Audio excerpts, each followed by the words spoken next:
نافع نے خبر دی اور ان سے عبداللہ بن عمر رضی اللہ عنہ نے بیان کیا کہ عاشورہ کے دن جاہلیت میں ہم روزہ رکھتے تھے، لیکن جب رمضان کے روزے نازل ہو گئے تو حضور صلی اللہ علیہ وسلم نے فرمایا کہ جس کا جی چاہے عاشورہ کا روزہ رکھے اور جس کا جی چاہے نہ رکھے۔ صحیح بخاری حدیث نمبر 4501۔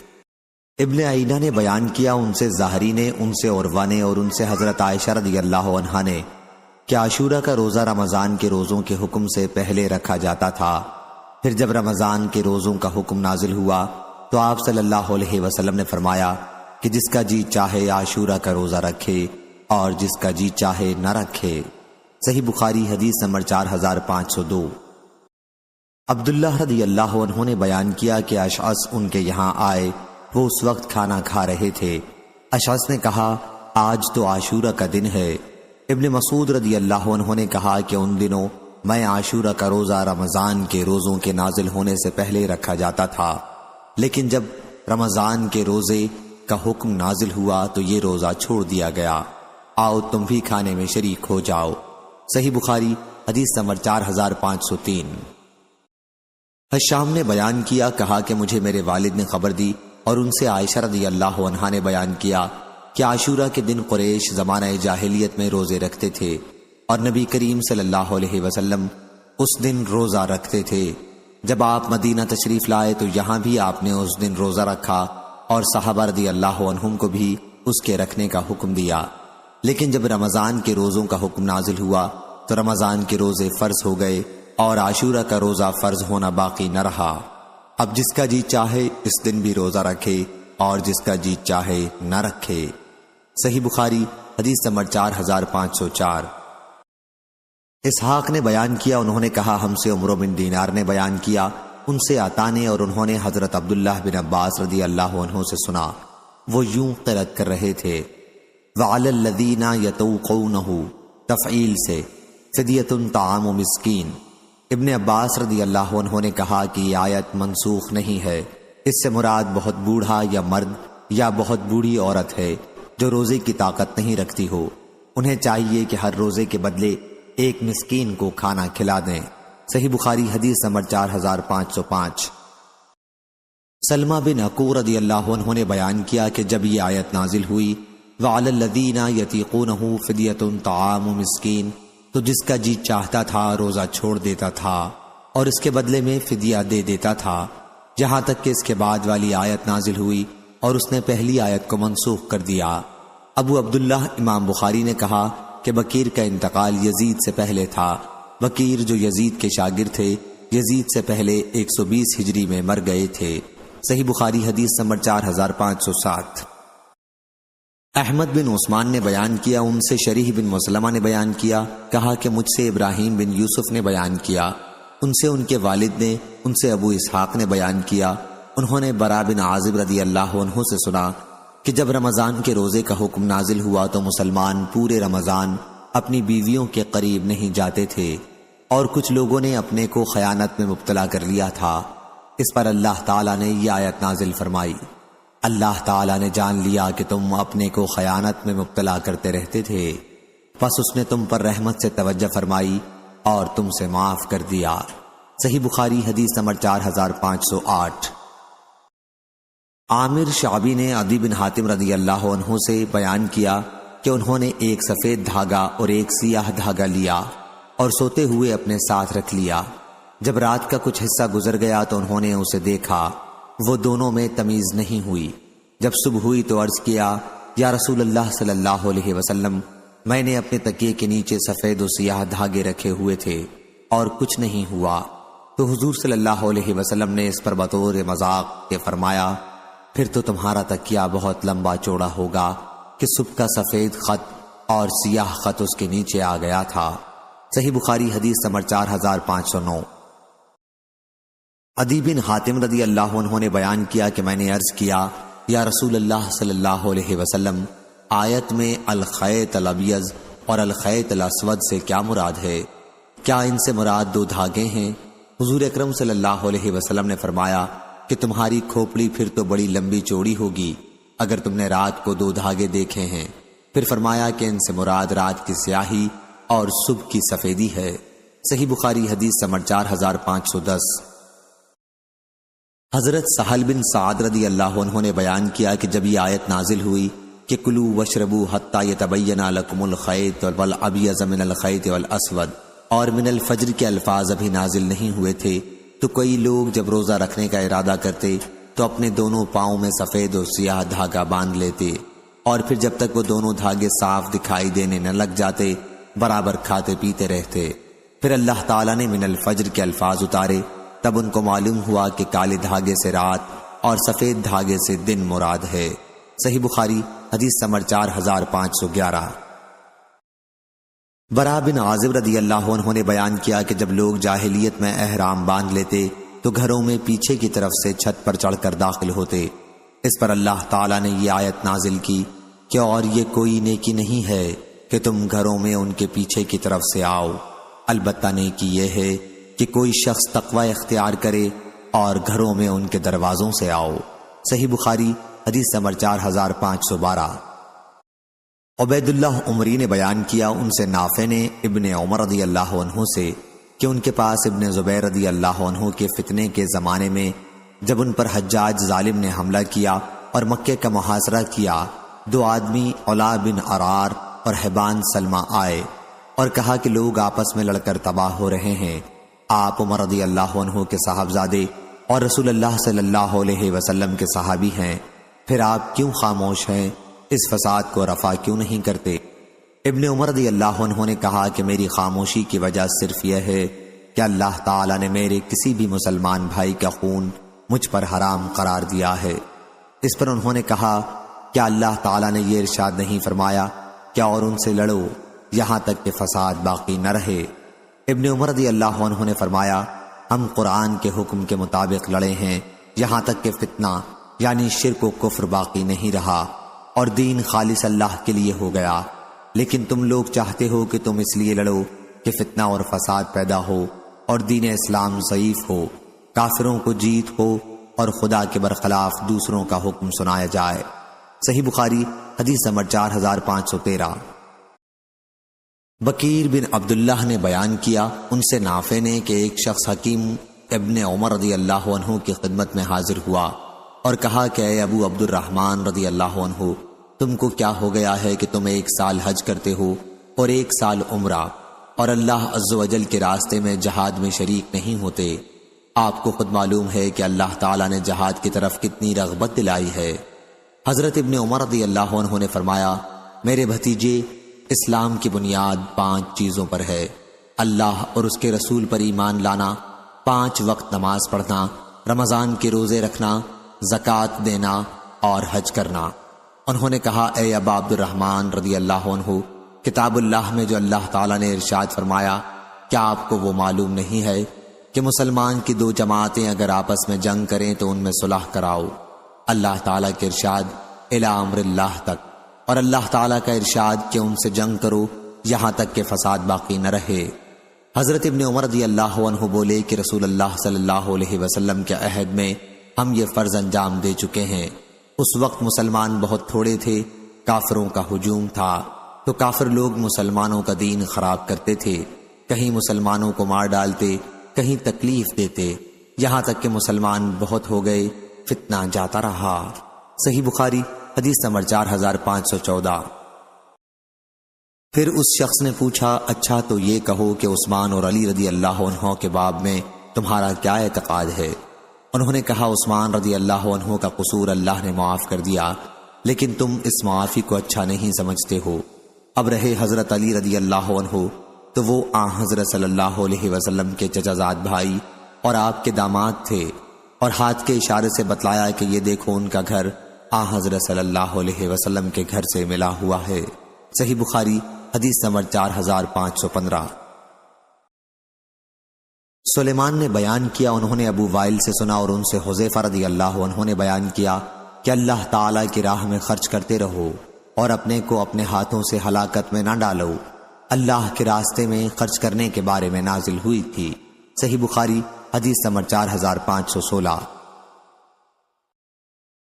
آدم بن نبی ایاس نے بیان کیا، کہا ہم سے شعبہ نے، ان سے عبد الرحمن بن اصبہانی نے، کہا میں نے عبداللہ بن معقل سے سنا، انہوں نے بیان کیا کہ میں کعب بن عجرہ رضی اللہ عنہ کی خدمت میں اس مسجد میں حاضر ہوا۔ ان کی مراد کوفہ کی مسجد سے تھی اور ان سے روزے کے فدیہ کے متعلق پوچھا۔ انہوں نے بیان کیا کہ مجھے احرام میں رسول اللہ صلی اللہ علیہ وسلم کی خدمت میں لوگ لے گئے اور جوئیں سر سے میرے چہرے پر گر رہی تھیں۔ آپ نے فرمایا کہ میرا خیال یہ نہیں تھا کہ تم اس حد تک تکلیف میں مبتلا ہو گئے ہو، تم کوئی بکری نہیں مہیا کر سکتے؟ میں نے عرض کیا کہ نہیں۔ فرمایا پھر 3 دن کے روزے رکھ لو یا 6 مسکینوں کو کھانا کھلا دو، ہر مسکین کو آدھا صاع کھانا کھلانا اور اپنا سر منڈوا لو۔ کعب رضی اللہ عنہ نے کہا تو یہ آیت خاص میرے بارے میں نازل ہوئی تھی اور اس کا حکم تم سب کے لیے عام ہے۔ صحیح بخاری حدیث نمبر 4517۔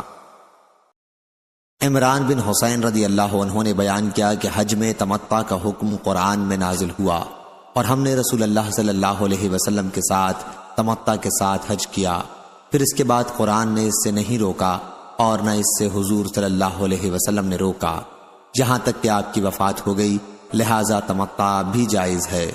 یہ تو ایک صاحب نے اپنی رائے سے جو چاہا کہہ دیا ہے۔ صحیح بخاری حدیث نمبر 4518۔ ابن عباس رضی اللہ عنہ نے بیان کیا کہ عکاظ، مجنہ اور ذوالمجاز زمانے جاہلیت کے بازار میلے تھے، اس لیے اسلام کے بعد موسم حج میں صحابہ رضی اللہ عنہم نے وہاں کاروبار کو برا سمجھا تو آیت نازل ہوئی کہ تمہیں اس بارے میں کوئی حرج نہیں کہ تم اپنے پروردگار کے یہاں سے تلاش معاش کرو، یعنی موسم حج میں تجارت کے لیے مذکورہ منڈیوں میں جاؤ۔ صحیح بخاری حدیث نمبر 4519۔ شام نے بیان کیا ان سے ان کے والد نے اور ان سے ام المومنین حضرت عائشہ صدیقہ رضی اللہ عنہا نے کہ قریش اور ان کے طریقے کی پیروی کرنے والے عرب حج کے لیے مزدلفہ میں ہی وقوف کیا کرتے تھے، اس کا نام انہوں نے الحمص رکھا تھا، اور باقی عرب عرفات کے میدان میں وقوف کرتے تھے۔ پھر جب اسلام آیا تو اللہ تعالیٰ نے اپنے نبی کریم صلی اللہ علیہ وسلم کو حکم دیا کہ آپ عرفات میں آئیں اور وہیں وقوف کریں اور پھر وہاں سے مزدلفہ آئیں۔ آیت ثم افیضوا من حیث افاض الناس سے یہی مراد ہے۔ صحیح بخاری حدیث نمبر 4520۔ قریب نے خبر دی اور ان سے حضرت عبداللہ بن عباس رضی اللہ عنہ نے بیان کیا کہ جو کوئی تمتع کرے، عمرہ کر کے احرام کھول ڈالے، وہ جب تک حج کا احرام نہ باندھے بیت اللہ کا نفل طواف کرتا رہے، جب حج کا احرام باندھے اور عرفات جانے کو سوار ہو تو حج کے بعد جو قربانی ہو سکے وہ کرے، اونٹ ہو یا گائے یا بکری، ان تینوں میں سے جو ہو سکے۔ اگر قربانی میسر نہ ہو تو 3 روزے حج کے دنوں میں رکھے، عرفہ کے دن سے پہلے اگر آخری روزہ عرفہ کے دن آ جائے تب بھی کوئی قباحت نہیں۔ شہر مکہ سے چل کر عرفات کو جائے، وہاں عصر کی نماز سے رات کی تاریکی ہونے تک ٹھہرے، پھر عرفات سے اس وقت لوٹے جب دوسرے لوگ لوٹیں، اور سب لوگوں کے ساتھ رات مزدلفہ میں گزارے اور اللہ کی یاد اور تکبیر اور تحلیل بہت کرتا رہے صبح ہونے تک۔ صبح کو لوگوں کے ساتھ مزدلفہ سے منی لوٹے، جیسے اللہ نے فرمایا ثم افیض من حیث افاض الناس الآیت، یعنی کنکریاں مارنے تک اسی طرح اللہ کو یاد اور تکبیر و تحلیل کرتے رہو۔ صحیح بخاری حدیث نمبر 4521۔ انس بن مالک رضی اللہ عنہ نے بیان کیا کہ نبی کریم صلی اللہ علیہ وسلم دعا کرتے تھے، اے پروردگار ہمارے، ہم کو دنیا میں بھی بہتری دے اور آخرت میں بھی بہتری، اور ہم کو دوزخ کے عذاب سے بچائیو۔ صحیح بخاری حدیث نمبر 4522۔ سفیان ثوری نے بیان کیا، کہا ان سے ابن جریج نے، ان سے ابن ابی ملیکہ نے اور ان سے عائشہ رضی اللہ عنہا نے نبی کریم صلی اللہ علیہ وسلم سے کہ اللہ تعالیٰ کے نزدیک سب سے زیادہ ناپسندیدہ شخص وہ ہے جو سخت جھگڑالو ہو۔ اور عبداللہ بن ولید ادنی نے بیان کیا کہ ہم سے سفیان ثوری نے بیان کیا، مجھ سے ابن جریج نے بیان کیا، ان سے ابن ابی ملیکہ نے، ان سے حضرت عائشہ رضی اللہ عنہا نے، اور ان سے نبی کریم صلی اللہ علیہ وسلم نے فرمایا، وہی حدیث جو اوپر گزری۔ صحیح بخاری حدیث نمبر 4523۔ ابن جریج نے بیان کیا، کہا کہ میں نے ابن ابی ملیکہ سے سنا، بیان کیا کہ ابن عباس رضی اللہ عنہ سورہ یوسف کی آیت حتی اذا استیاس الرسل وظنوا انہم قد کذبوا میں کذبو کو زال کی تخفیف کے ساتھ قرأت کیا کرتے تھے۔ آیت کا جو مفہوم وہ مراد لے سکتے تھے لیا، اس کے بعد یوں تلاوت کرتے، حتی یقول الرسول والذین آمنوا معہ متی نصر اللہ الا ان النصر اللہ القریب۔ پھر میری ملاقات عروہ بن زبیر سے ہوئی تو میں نے ان سے ابن عباس رضی اللہ عنہ کی تفسیر کا ذکر کیا۔ صحیح بخاری حدیث نمبر 4524۔ انہوں نے بیان کیا کہ حضرت عائشہ رضی اللہ عنہا تو کہتی تھیں، اللہ کی پناہ، پیغمبر تو جو وعدہ اللہ نے ان سے کیا ہے اس کو سمجھتے ہیں کہ وہ مرنے سے پہلے ضرور پورا ہوگا۔ بات یہ ہے کہ پیغمبروں کی آزمائش برابر ہوتی رہی ہے، مدد آنے میں اتنی دیر ہوئی کہ پیغمبر ڈر گئے، ایسا نہ ہو ان کی امت کے لوگ ان کو جھوٹا سمجھ لیں۔ تو حضرت عائشہ رضی اللہ عنہا اس آیت سورہ یوسف کو یوں پڑھتی تھیں، وَظَنُّوا أَنَّهُمْ قَدْ كَذَّبُوا، زال کو تشدید کے ساتھ۔ صحیح بخاری حدیث نمبر 4525۔ نافع نے بیان کیا کہ جب ابن عمر رضی اللہ عنہ قرآن پڑھتے تو اور کوئی لفظ زبان پر نہیں لاتے، یہاں تک کہ تلاوت سے فارغ ہو جاتے۔ ایک دن میں قرآن مجید لے کر ان کے سامنے بیٹھ گیا اور انہوں نے سورہ بقرہ کی تلاوت شروع کی۔ جب اس آیت نساءکم حرث لکم الاخ پر پہنچے تو فرمایا، معلوم ہے یہ آیت کس کے بارے میں نازل ہوئی تھی؟ میں نے عرض کیا کہ نہیں۔ فرمایا کہ فلاں فلاں چیز یعنی عورت سے پیچھے کی طرف سے جمع کرنے کے بارے میں نازل ہوئی تھی، اور پھر تلاوت کرنے لگے۔ صحیح بخاری حدیث نمبر 4526۔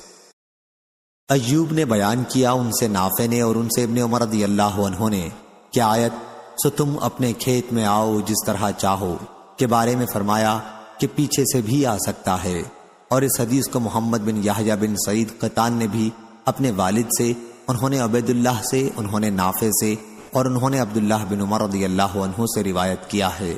صحیح بخاری حدیث نمبر 4527۔ سفیان ثوری نے بیان کیا ان سے محمد بن منکدر نے، اور انہوں نے جابر رضی اللہ عنہ سے سنا، انہوں نے بیان کیا کہ یہودی کہتے تھے کہ اگر عورت سے ہم بستری کے لیے کوئی پیچھے سے آئے گا تو بچہ بھینگا پیدا ہوگا۔ اس پر یہ آیت نازل ہوئی کہ تمہاری بیویاں تمہاری کھیتی ہیں، سو اپنے کھیت میں آؤ جدھر سے چاہو۔ صحیح بخاری حدیث نمبر 4528۔ معقل بن یسار رضی اللہ عنہ نے بیان کیا، انہوں نے بیان کیا کہ میری ایک بہن تھی، ان کو ان کے اگلے خاوند نے نکاح کا پیغام دیا۔ دوسری سند اور ابراہیم بن تہمان نے بیان کیا ان سے یونس نے، ان سے امام حسن بصری نے، اور ان سے معقل بن یسار رضی اللہ عنہ نے بیان کیا۔ تیسری سند اور امام بخاری نے کہا کہ ہم سے ابو معمر نے بیان کیا، کہا ہم سے عبد الوارث نے بیان کیا، کہا ہم سے یونس نے بیان کیا، اور ان سے امام حسن بصری نے کہ معقل بن یسار رضی اللہ عنہ کی بہن کو ان کے شوہر نے طلاق دے دی تھی، لیکن جب عدت گزر گئی اور طلاق بائن ہو گئی تو انہوں نے پھر ان کے لیے پیغام نکاح بھیجا۔ معقل رضی اللہ عنہ نے اس پر انکار کیا مگر عورت چاہتی تھی، تو یہ آیت نازل ہوئی کہ تم انہیں اس سے مت روکو کہ وہ اپنے پہلے شوہر سے دوبارہ نکاح کریں۔ صحیح بخاری حدیث نمبر 4529۔ عبداللہ بن زبیر رضی اللہ عنہ نے بیان کیا کہ میں نے آیت والذین یتوفون منکم یعنی اور تم میں سے جو لوگ وفات پا جاتے ہیں اور بیویاں چھوڑ جاتے ہیں کے متعلق عثمان رضی اللہ عنہ سے عرض کیا کہ اس آیت کو دوسری آیت نے منسوخ کر دیا ہے، اس لیے آپ اسے مصحف میں نہ لکھیں، یا یہ کہا کہ نہ رہنے دیں۔ اس پر عثمان رضی اللہ عنہ نے کہا کہ بیٹے میں قرآن کا کوئی حرف اس کی جگہ سے نہیں ہٹا سکتا۔ صحیح بخاری حدیث نمبر 4530۔ شبل بن عباد نے بیان کیا ان سے ابن ابی نجیح نے اور ان سے مجاہد نے آیت اور تم میں سے جو لوگ وفات پا جاتے ہیں اور بیویاں چھوڑ جاتے ہیں کے بارے میں زمانے جاہلیت کی طرح کہا کہ عدت یعنی 4 مہینے 10 دن کی تھی جو شوہر کے گھر عورت کو گزارنی ضروری تھی۔ پھر اللہ تعالیٰ نے یہ آیت نازل کی اور جو لوگ تم میں سے وفات پا جائیں اور بیویاں چھوڑ جائیں ان کو چاہیے کہ اپنی بیویوں کے حق میں نفع اٹھانے کی وصیت کر جائیں کہ وہ 1 سال تک گھر سے نہ نکالی جائیں، لیکن اگر وہ خود نکل جائیں تو کوئی گناہ تم پر نہیں اگر وہ دستور کے موافق اپنے لیے کوئی کام کریں۔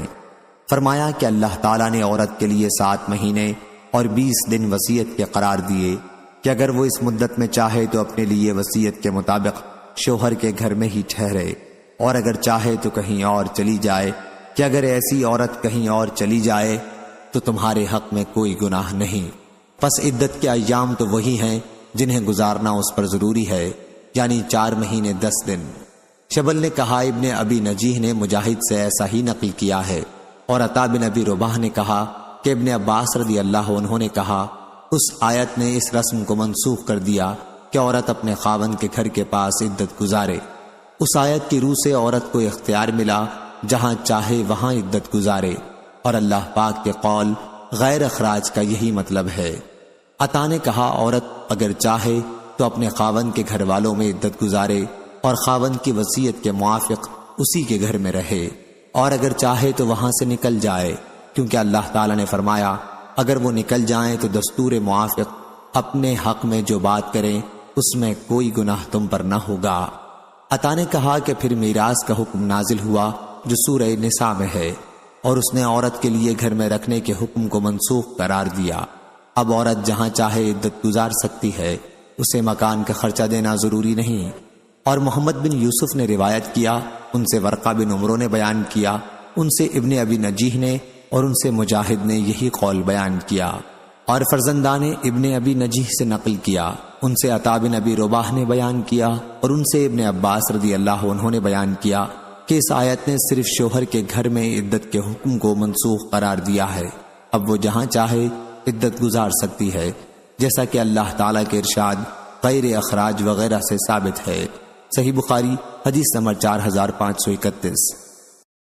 عبداللہ بن عون نے خبر دی، ان سے محمد بن سیرین نے بیان کیا کہ میں انصار کی ایک مجلس میں حاضر ہوا، بڑے بڑے انصاری وہاں موجود تھے، اور عبد الرحمن بن ابی لیلہ بھی وہاں موجود تھے۔ میں نے وہاں سبیہ بنت حارث کے باب سے متعلق عبداللہ بن عتبہ کی حدیث کا ذکر کیا۔ عبد الرحمن نے کہا لیکن عبداللہ بن عتبہ کے چچا عبداللہ بن مسعود رضی اللہ عنہ ایسا نہیں کہتے تھے۔ محمد بن سیرین نے کہا کہ میں نے کہا کہ پھر تو میں نے ایک ایسے بزرگ عبداللہ بن عتبہ کے متعلق جھوٹ بولنے میں دلیری کی ہے کہ جو کوفہ میں ابھی زندہ موجود ہیں۔ میری آواز بلند ہو گئی تھی۔ ابن سیرین نے کہا کہ پھر جب میں باہر نکلا تو راستے میں مالک بن عامر یا مالک بن عوف سے میری ملاقات ہو گئی۔ راوی کو شک ہے یہ ابن مسعود رضی اللہ عنہ کے رفیقوں میں سے تھے۔ میں نے ان سے پوچھا کہ جس عورت کے شوہر کا انتقال ہو جائے اور وہ حمل سے ہو تو ابن مسعود رضی اللہ عنہ اس کی عدت کے متعلق کیا فتویٰ دیتے تھے؟ انہوں نے کہا کہ ابن مسعود رضی اللہ عنہ کہتے تھے کہ تم لوگ اس حاملہ پر سختی کے متعلق کیوں سوچتے ہو، اس پر آسانی نہیں کرتے، اس کو لمبی عدت کا حکم دیتے ہو۔ سورہ نساء چھوٹی، سورہ طلاق لمبی سورہ نساء کے بعد نازل ہوئی ہے۔ اور ایوب سختیانی نے بیان کیا، ان سے محمد بن سیرین نے کہا میں ابو عطیہ مالک بن عامر سے ملا۔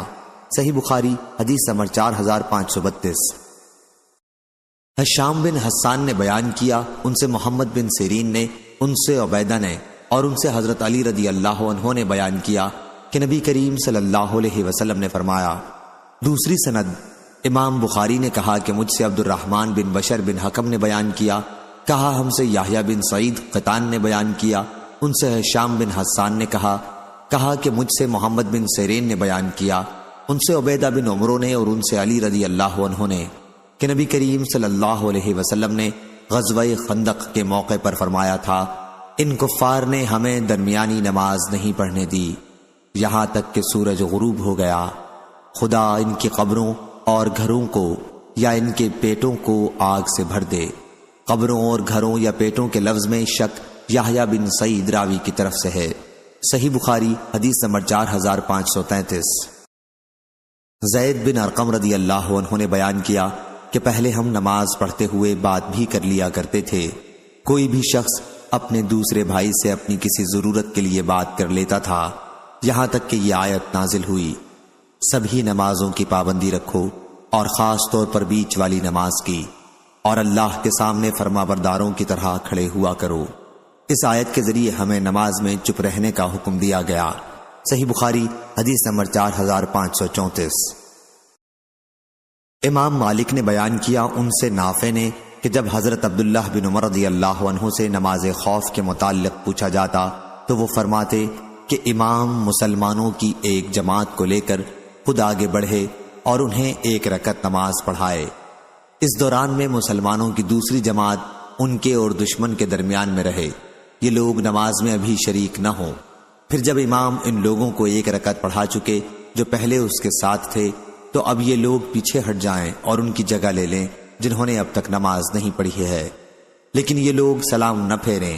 اب وہ لوگ آگے بڑھیں جنہوں نے نماز نہیں پڑھی ہے، اور امام انہیں بھی 1 رکعت نماز پڑھائے۔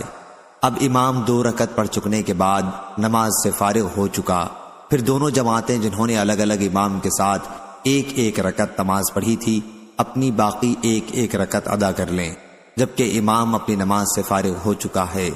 اس طرح دونوں جماعتوں کی 2 رکعت پوری ہو جائیں گی، لیکن اگر خوف اس سے بھی زیادہ ہے تو ہر شخص تنہا نماز پڑھ لے، پیدل ہو یا سوار، قبلے کی طرف رخ ہو یا نہ ہو۔ امام مالک نے بیان کیا ان سے نافع نے کہ مجھ کو یقین ہے کہ حضرت عبداللہ بن عمر رضی اللہ عنہ نے یہ باتیں رسول کریم صلی اللہ علیہ وسلم سے سن کر ہی بیان کی ہیں۔ صحیح بخاری حدیث نمبر 4535۔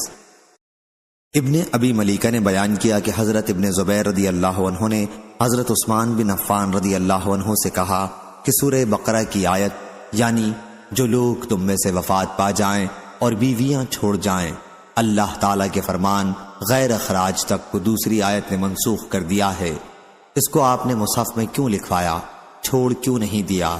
انہوں نے کہا میرے بھتیجے، میں کسی آیت کو اس کے ٹھکانے سے بدلنے والا نہیں۔ یہ حمید نے کہا یا کچھ ایسا ہی جواب دیا، اس پر تفصیلی نوٹ پیچھے لکھا جا چکا ہے۔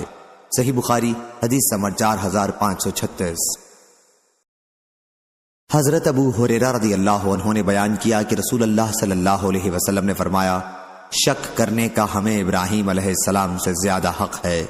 جب انہوں نے عرض کیا تھا کہ اے میرے رب مجھے دکھا دے کہ تو مردوں کو کس طرح زندہ کرے گا، اللہ کی طرف سے ارشاد ہوا کہ کیا تجھ کو یقین نہیں ہے؟ عرض کی یقین ضرور ہے، لیکن میں نے یہ درخواست اس لیے کی ہے کہ میرے دل کو اور اطمینان حاصل ہو جائے۔ صحیح بخاری حدیث نمبر 4537۔ حشام نے خبر دی انہیں ابن جریج نے، انہوں نے عبداللہ بن ابی ملیکہ سے سنا، وہ عبداللہ بن عباس رضی اللہ عنہ سے بیان کرتے تھے۔ ابن جریج نے کہا اور میں نے ابن ابی ملیکہ کے بھائی ابو بکر بن ابی ملیکہ سے بھی سنا، وہ عبید بن عمیر سے روایت کرتے تھے کہ ایک دن حضرت عمر رضی اللہ عنہ نے نبی کریم صلی اللہ علیہ وسلم کے اصحاب سے دریافت کیا کیا آپ لوگ جانتے ہو یہ آیت کس سلسلے میں نازل ہوئی ہے؟ کیا تم میں سے کوئی یہ پسند کرتا ہے کہ اس کا ایک باغ ہو؟ سب نے کہا کہ اللہ زیادہ جاننے والا ہے۔ یہ سن کر حضرت عمر رضی اللہ عنہ بہت خفا ہو گئے اور کہا صاف جواب دیں کہ آپ لوگوں کو اس سلسلے میں کچھ معلوم ہے یا نہیں؟ ابن عباس رضی اللہ عنہ نے عرض کیا امیر المومنین میرے دل میں ایک بات آتی ہے۔ عمر رضی اللہ عنہ نے فرمایا بیٹے تم ہی کہو اور اپنے کو حقیر نہ سمجھو۔ ابن عباس رضی اللہ عنہ نے عرض کیا کہ اس میں عمل کی مثال بیان کی گئی ہے۔ حضرت عمر رضی اللہ عنہ نے پوچھا کیسے عمل کی؟ حضرت ابن عباس رضی اللہ عنہ نے عرض کیا کہ عمل کی۔ حضرت عمر رضی اللہ عنہ نے کہا کہ یہ ایک مالدار شخص کی مثال ہے جو اللہ کے اطاعت میں نیک عمل کرتا رہتا ہے، پھر اللہ شیطان کو اس پر غالب کر دیتا ہے، وہ گناہوں میں مصروف ہو جاتا ہے اور اس کے اگلے نیک اعمال سب غارت ہو جاتے ہیں۔ صحیح بخاری حدیث نمبر 4538۔ عطا بن یسار اور عبد الرحمن بن ابی عمرہ انصاری نے بیان کیا اور انہوں نے کہا ہم نے حضرت ابو ہریرہ رضی اللہ عنہ سے سنا، انہوں نے بیان کیا کہ نبی کریم صلی اللہ علیہ وسلم نے فرمایا مسکین وہ نہیں ہے جسے 1 یا 2 کھجور 1 یا 2 لقمے در بدر لیے پھریں، بلکہ مسکین وہ ہے جو مانگنے سے بچتا رہے، اور اگر تم دلیل چاہو تو قرآن سے اس آیت کو پڑھ لو کہ وہ لوگوں سے چمٹ کر نہیں مانگتے۔ صحیح بخاری حدیث نمبر 4539۔ مسلم نے بیان کیا ان سے مسروق نے اور ان سے ام المومنین حضرت عائشہ رضی اللہ عنہا نے بیان کیا کہ جب سود کے سلسلے میں سورہ بقرہ کی آخری آیتیں نازل ہوئیں تو رسول اللہ صلی اللہ علیہ وسلم نے انہیں پڑھ کر لوگوں کو سنایا اور اس کے بعد شراب کی تجارت بھی حرام قرار پائی۔ صحیح بخاری حدیث نمبر 4540۔ محمد بن جعفر نے خبر دی انہیں شعبہ نے، انہیں سلیمان عامش نے، انہوں نے کہا کہ میں نے ابو الضحیٰ سے سنا، وہ مسروق سے روایت کرتے تھے کہ ان سے حضرت عائشہ رضی اللہ عنہا نے بیان کیا، جب سورہ بقرہ کی آخری آیتیں نازل ہوئیں تو رسول اللہ صلی اللہ علیہ وسلم باہر تشریف لائے اور مسجد میں انہیں پڑھ کر سنایا۔ اس کے بعد شراب کی تجارت حرام ہو گئی۔ صحیح بخاری حدیث نمبر 4541۔ شعبہ نے بیان کیا، ان سے منصور نے، ان سے ابو الضحیٰ نے، ان سے مسروق نے اور ان سے حضرت عائشہ رضی اللہ عنہا نے بیان کیا کہ جب سورہ بقرہ کی آخری آیتیں نازل ہوئیں تو رسول اللہ صلی اللہ علیہ وسلم نے انہیں مسجد میں پڑھ کر سنایا اور شراب کی تجارت حرام قرار دی گئی۔ صحیح بخاری حدیث نمبر 4542۔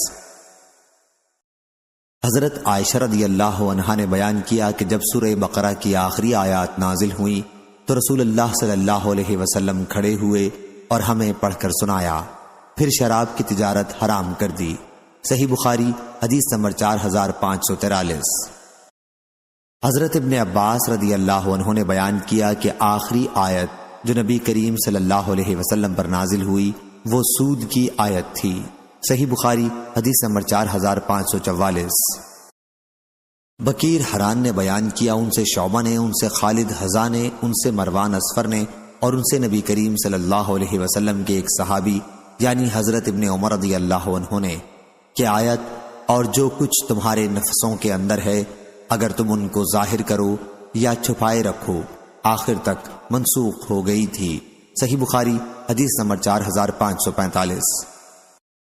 شعبہ نے خبر دی، انہیں خالد حذا نے، انہیں مروان اصفر نے اور انہیں نبی کریم صلی اللہ علیہ وسلم کے ایک صحابی نے کہا کہ وہ حضرت ابن عمر رضی اللہ عنہ ہیں، انہوں نے آیت وَإِن تُبْدُوا مَا فِي أَنفُسِكُمْ أَوْ تَخْفُوهُ کے متعلق بتلایا کہ اس آیت کو اس کے بعد کی آیت لا یکلف اللہ نفسا الا وسعها نے منسوخ کر دیا ہے۔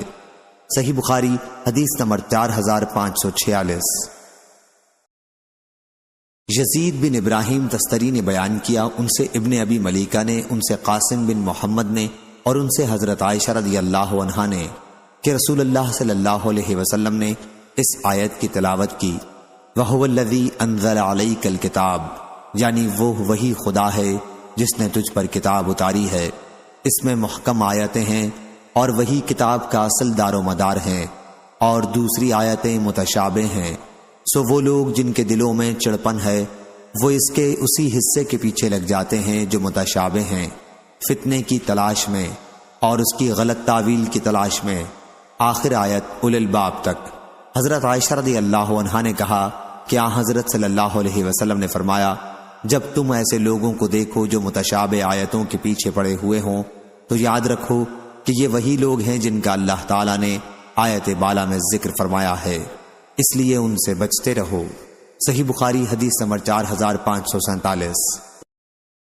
معمر نے خبر دی، انہیں زہری نے، انہیں سعید بن مسیب نے اور انہیں حضرت ابو ہریرہ رضی اللہ عنہ نے کہ رسول کریم صلی اللہ علیہ وسلم نے فرمایا ہر بچہ جب پیدا ہوتا ہے تو شیطان اسے پیدا ہوتے ہی چھوتا ہے جس سے وہ بچہ چلاتا ہے سوا مریم اور ان کے بیٹے عیسیٰ علیہ السلام کے۔ پھر حضرت ابو ہریرہ رضی اللہ عنہ نے کہا کہ اگر تمہارا جی چاہے تو یہ آیت پڑھ لو وَإِنِّي أُعِيذُهَا بِكَ وَذُرِّيَّتَهَا مِنَ الشَّيْطَانِ الرَّجِيمِ، ترجمہ وہی ہے جو اوپر گزر چکا۔ یہ کلمہ حضرت مریم کی ماں نے کہا تھا، اللہ نے ان کی دعا قبول کی اور مریم اور عیسیٰ علیہ السلام کو شیطان کے ہاتھ لگانے سے بچا لیا۔ صحیح بخاری حدیث نمبر 4548۔ حضرت عبداللہ بن مسعود رضی اللہ عنہ نے بیان کیا کہ رسول کریم صلی اللہ علیہ وسلم نے فرمایا جس شخص نے اس لیے قسم کھا لی کہ کسی مسلمان کا مال جھوٹ بول کر وہ مار لے تو جب وہ اللہ سے ملے گا اللہ تعالیٰ اس پر نہایت ہی غضبناک ہوگا۔ پھر اللہ تعالیٰ نے آپ کے اس فرمان کی تصدیق میں یہ آیت نازل کی، بے شک جو لوگ اللہ کے عہد اور اپنی قسموں کو تھوڑی قیمت پر بیچتے ہیں یہ وہی لوگ ہیں جن کے لیے آخرت میں کوئی بھلائی نہیں ہے، آخر آیت تک۔ ابو وائل نے بیان کیا کہ حضرت اشعث بن قیس کندی رضی اللہ عنہ تشریف لائے اور پوچھا ابو عبد الرحمن حضرت عبداللہ بن مسعود رضی اللہ عنہ نے آپ لوگوں سے کوئی حدیث بیان کی ہے؟ ہم نے بتایا کہ ہاں اس طرح سے حدیث بیان کی ہے۔ اشعث رضی اللہ عنہ نے اس پر کہا کہ یہ آیت تو میرے ہی بارے میں نازل ہوئی تھی، میرے ایک چچا کے بیٹے کی زمین میں میرا ایک کنواں تھا، ہم دونوں کا اس کے بارے میں جھگڑا ہوا اور مقدمہ آن حضرت صلی اللہ علیہ وسلم کی خدمت میں پیش ہوا تو آپ نے مجھ سے فرمایا کہ تو گواہ پیش کر یا پھر اس کی قسم پر فیصلہ ہوگا۔ میں نے کہا پھر تو یا رسول اللہ وہ جھوٹی قسم کھا لے گا۔ آپ صلی اللہ علیہ وسلم نے فرمایا کہ جو شخص جھوٹی قسم اس لیے کھائے کہ اس کے ذریعے کسی مسلمان کا مال لے لے اور اس کی نیت بری ہو تو وہ اللہ تعالیٰ سے اس حالت میں ملے گا کہ اللہ اس پر نہایت ہی غضبناک ہوگا۔ صحیح بخاری حدیث نمبر 4549 4550۔ عوام بن حوشب نے خبر دی، انہیں ابراہیم بن عبد الرحمن نے اور انہیں حضرت عبداللہ بن ابی اوفا رضی اللہ عنہ نے کہ ایک شخص نے بازار میں سامان بیچتے ہوئے قسم کھا لی کہ فلاں شخص اس سامان کا اتنا روپیہ دے رہا تھا، حالانکہ کسی نے اتنی قیمت نہیں لگائی تھی، بلکہ اس کا مقصد یہ تھا کہ اس طرح کسی مسلمان کو وہ دھوکہ دے کر اسے ٹھگ لے۔ تو اس پر یہ آیت نازل ہوئی کہ بے شک جو لوگ اللہ کے عہد اور اپنی قسموں کو تھوڑی قیمت پر بیچتے ہیں، آخری آیت تک۔ صحیح بخاری حدیث نمبر 4551۔ عبداللہ بن داؤد نے بیان کیا، ان سے ابن جریج نے، ان سے ابن ابی ملیکہ نے کہ دو عورتیں کسی گھر یا حجرے میں بیٹھ کر موزے بنایا کرتی تھیں۔ ان میں سے ایک عورت باہر نکلی، اس کے ہاتھ میں موزے سینے کا سوا چبھو دیا گیا تھا۔ اس نے دوسری عورت پر دعویٰ کیا۔ یہ مقدمہ حضرت ابن عباس رضی اللہ عنہ کے پاس آیا تو انہوں نے کہا کہ رسول اللہ صلی اللہ علیہ وسلم نے فرمایا تھا کہ اگر صرف دعوے کی وجہ سے لوگوں کا مطالبہ مان لیا جانے لگے تو بہت سوں کا خون اور مال برباد ہو جائے گا۔ جب گواہ نہیں تو دوسری عورت کو جس پر یہ الزام ہے اللہ سے ڈراؤ اور اس کے سامنے یہ آیت پڑھو، ان الذین یشترون بعہد اللہ و ایمانہم۔ چنانچہ جب لوگوں نے اسے اللہ سے ڈرایا تو اس نے اقرار کر لیا۔ حضرت ابن عباس رضی اللہ عنہ نے کہا کہ حضور اکرم صلی اللہ علیہ وسلم نے فرمایا ہے قسم مدعی علیہ پر ہے۔ صحیح بخاری حدیث نمبر 4552۔ حضرت ابن عباس رضی اللہ عنہ نے بیان کیا، کہا کہ مجھ سے حضرت ابو سفیان رضی اللہ عنہ نے منہ در منہ بیان کیا۔ انہوں نے بتلایا کہ جس مدت میں میرے اور رسول کریم صلی اللہ علیہ وسلم کے درمیان صلح حدیبیہ کے معاہدے کے مطابق تھی، میں سفر تجارت پر شام میں گیا ہوا تھا۔ کیا حضور صلی اللہ علیہ وسلم کا خط ہرقل کے پاس پہنچا؟ انہوں نے بیان کیا کہ حضرت واہیہ کلبی رضی اللہ عنہ وہ خط لائے تھے اور عظیم بصرہ کے حوالے کر دیا تھا اور ہرقل کے پاس اسی سے پہنچا تھا۔ ابو سفیان رضی اللہ عنہ نے بیان کیا کہ ہرقل نے پوچھا کیا ہماری حدود سلطنت میں اس شخص کی قوم کے بھی کچھ لوگ ہیں جو نبی ہونے کا دعوے دار ہے؟ درباریوں نے بتایا کہ جی ہاں موجود ہیں۔ ابو سفیان رضی اللہ عنہ نے بیان کیا کہ پھر مجھے قریش کے چند دوسرے آدمیوں کے ساتھ بلایا گیا۔ ہم ہرقل کے دربار میں داخل ہوئے اور اس کے سامنے ہمیں بٹھا دیا گیا۔ اس نے پوچھا تم لوگوں میں اس شخص سے زیادہ قریبی کون ہے جو نبی ہونے کا دعویٰ کرتا ہے؟ ابو سفیان رضی اللہ عنہ نے بیان کیا کہ میں نے کہا کہ میں زیادہ قریب ہوں۔ اب درباریوں نے مجھے بادشاہ کے بالکل قریب بٹھا دیا اور میرے دوسرے ساتھیوں کو میرے پیچھے بٹھا دیا۔ اس کے بعد ترجمان کو بلایا اور اس سے ہرقل نے کہا کہ انہیں بتاؤ کہ میں اس شخص کے بارے میں تم سے کچھ سوالات کروں گا جو نبی ہونے کا دعوے دار ہے۔ اگر یہ یعنی ابو سفیان رضی اللہ عنہ جھوٹ بولے تو تم اس کے جھوٹ کو ظاہر کر دینا۔ ابو سفیان رضی اللہ عنہ کا بیان تھا کہ اللہ کی قسم اگر مجھے اس کا خوف نہ ہوتا کہ میرے ساتھی کہیں میرے متعلق جھوٹ بولنا نقل نہ کر دیں تو میں آن حضرت صلی اللہ علیہ وسلم کے بارے میں ضرور جھوٹ بولتا۔ پھر ہرقل نے اپنے ترجمان سے کہا کہ اس سے پوچھو کہ جس نے نبی ہونے کا دعویٰ کیا ہے وہ اپنے نسب میں کیسے ہیں؟ ابو سفیان رضی اللہ عنہ نے بتلایا کہ ان کا نسب ہم میں بہت ہی عزت والا ہے۔ اس نے پوچھا کیا ان کے باپ دادا میں کوئی بادشاہ بھی ہوا ہے؟ بیان کیا کہ میں نے کہا نہیں۔ اس نے پوچھا تم نے دعوی نبوت سے پہلے کبھی ان پر جھوٹ کی تہمت لگائی تھی؟ میں نے کہا نہیں۔ پوچھا ان کی پیروی معزز لوگ زیادہ کرتے ہیں یا کمزور؟ میں نے کہا کہ قوم کے کمزور لوگ زیادہ ہیں۔ اس نے پوچھا ان کے ماننے والوں میں زیادتی ہوتی رہتی ہے یا کمی؟ میں نے کہا کہ نہیں بلکہ زیادتی ہوتی رہتی ہے۔ پوچھا کبھی ایسا بھی کوئی واقعہ پیش آیا ہے کہ کوئی شخص ان کے دین کو قبول کرنے کے بعد پھر ان سے بدگمان ہو کر ان سے پھر گیا ہو؟ میں نے کہا ایسا بھی کبھی نہیں ہوا۔ اس نے پوچھا تم نے کبھی ان سے جنگ بھی کی ہے؟ میں نے کہا کہ ہاں۔ اس نے پوچھا تمہاری ان کے ساتھ جنگ کا کیا نتیجہ رہا؟ میں نے کہا کہ ہماری جنگ کی مثال ایک ڈول کی ہے، کبھی ان کے ہاتھ میں اور کبھی ہمارے ہاتھ میں۔ اس نے پوچھا کبھی انہوں نے تمہارے ساتھ کوئی دھوکہ بھی کیا؟ میں نے کہا کہ اب تک تو نہیں کیا، لیکن آج کل بھی ہمارا ان سے ایک معاہدہ چل رہا ہے، نہیں کہا جا سکتا کہ اس میں ان کا طرز عمل کیا رہے گا۔ ابو سفیان رضی اللہ عنہ نے بیان کیا کہ اللہ کی قسم اس جملے کے سوا اور کوئی بات میں اس پوری گفتگو میں اپنی طرف سے نہیں ملا سکا۔ پھر اس نے پوچھا اس سے پہلے بھی یہ دعویٰ تمہارے یہاں کسی نے کیا تھا؟ میں نے کہا کہ نہیں۔ اس کے بعد ہرقل نے اپنے ترجمان سے کہا اس سے کہو کہ میں نے تم سے نبی کے نسب کے بارے میں پوچھا تو تم نے بتایا کہ وہ تم لوگوں میں باعزت اور اونچے نسب کے سمجھے جاتے ہیں۔ انبیاء کا بھی یہی حال ہے، ان کی بعثت ہمیشہ قوم کے صاحب حسب و نسب خاندان میں ہوتی ہے۔ اور میں نے تم سے پوچھا کہ کیا کوئی ان کے باپ دادوں میں بادشاہ گزرا ہے تو تم نے اس کا انکار کیا۔ میں اس سے اس فیصلے پر پہنچا کہ اگر ان کے باپ دادوں میں کوئی بادشاہ گزرا ہوتا تو ممکن تھا کہ وہ اپنی خاندانی سلطنت کو اس طرح واپس لینا چاہتے ہوں۔ اور میں نے تم سے ان کی اتباع کرنے والوں کے متعلق پوچھا کہ آیا وہ قوم کے کمزور لوگ ہیں یا اشراف؟ تو تم نے بتایا کہ کمزور لوگ ان کی پیروی کرنے والوں میں زیادہ ہیں، یہی طبقہ ہمیشہ سے انبیاء کا اتباع کرتا رہا ہے۔ اور میں نے تم سے پوچھا تھا کہ کیا تم نے دعوی نبوت سے پہلے ان پر جھوٹ کا کبھی شبہ کیا تھا تو تم نے اس کا بھی انکار کیا۔ میں نے اس سے یہ سمجھا کہ جس شخص نے لوگوں کے معاملے میں کبھی جھوٹ نہ بولا ہو وہ اللہ کے معاملے میں کس طرح جھوٹ بول دے گا۔ اور میں نے تم سے پوچھا تھا کہ ان کے دین کو قبول کرنے کے بعد پھر ان سے بدگمان ہو کر کوئی شخص ان کے دین سے کبھی پھرا بھی ہے تو تم نے اس کا بھی انکار کیا۔ ایمان کا یہی اثر ہوتا ہے جب وہ دل کی گہرائیوں میں اتر جائے۔ میں نے تم سے پوچھا تھا کہ ان کے ماننے والوں کی تعداد بڑھتی رہتی ہے یا کم ہوتی ہے تو تم نے بتایا کہ ان میں اضافہ ہی ہوتا ہے۔ ایمان کا یہی معاملہ ہے یہاں تک کہ وہ کمال کو پہنچ جائے۔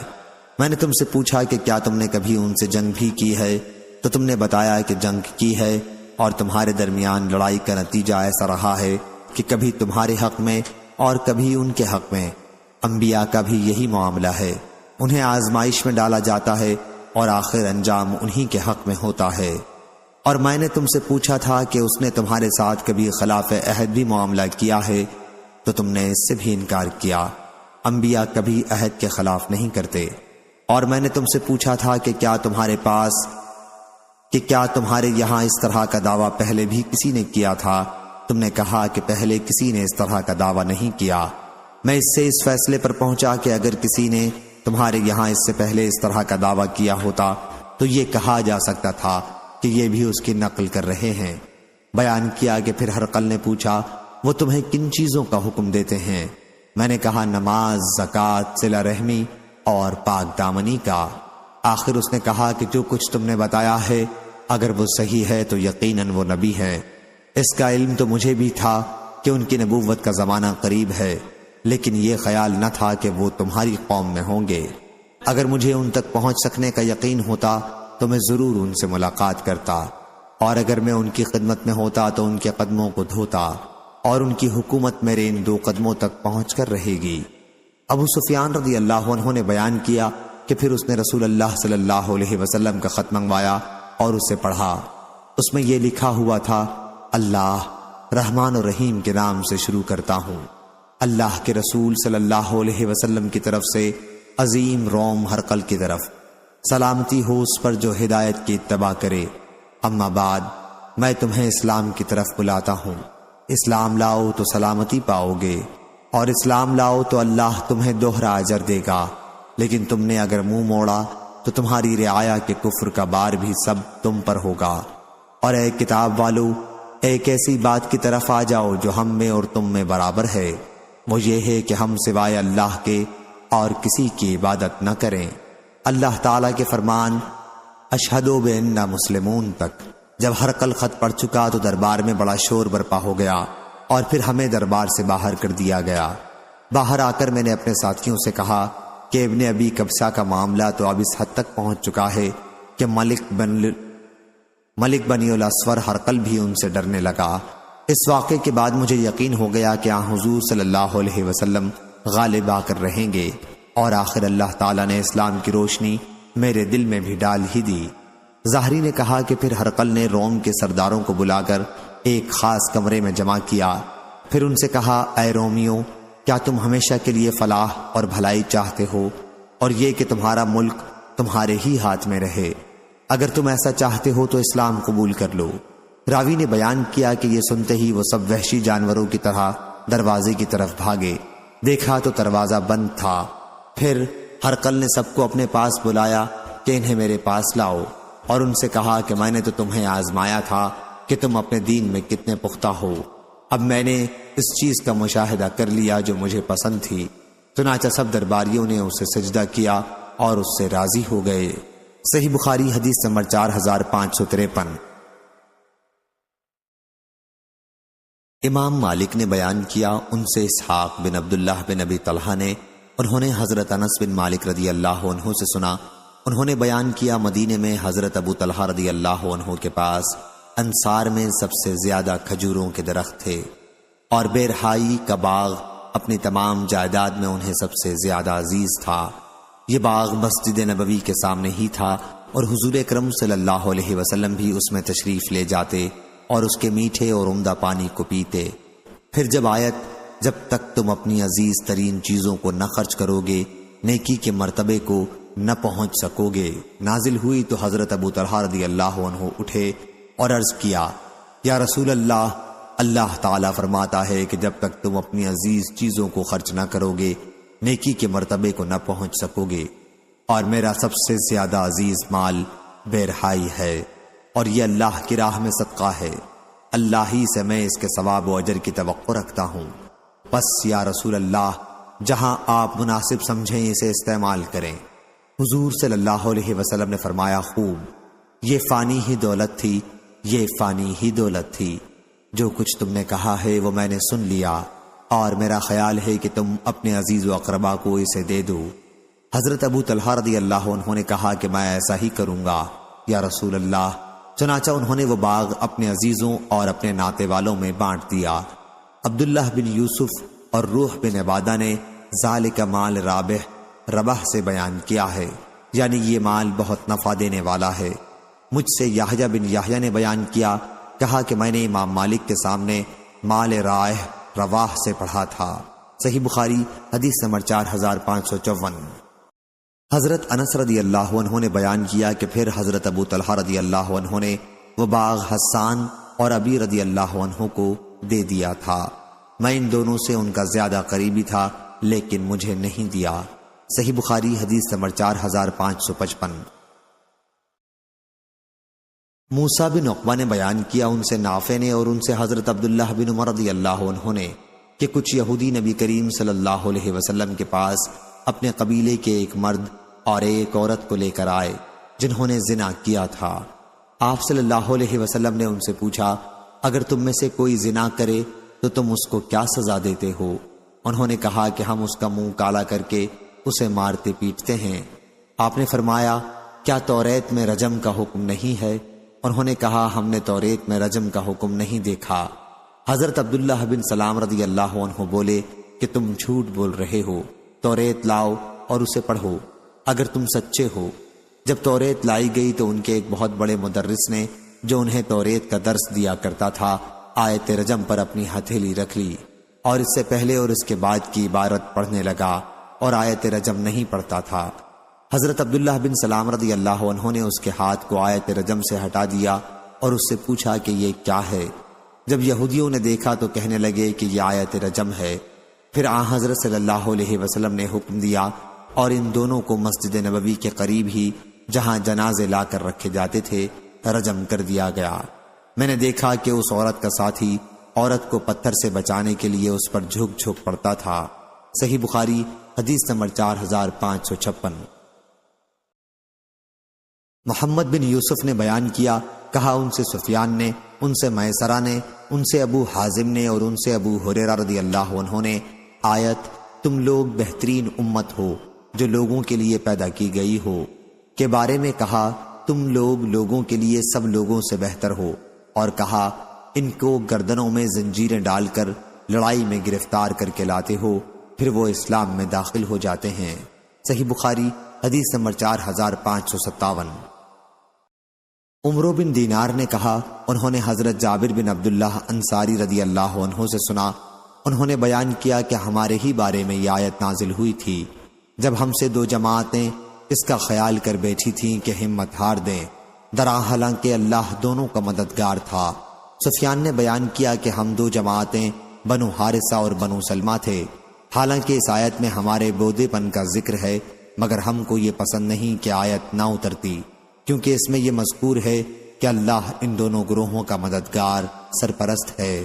صحیح بخاری حدیث نمبر 4558۔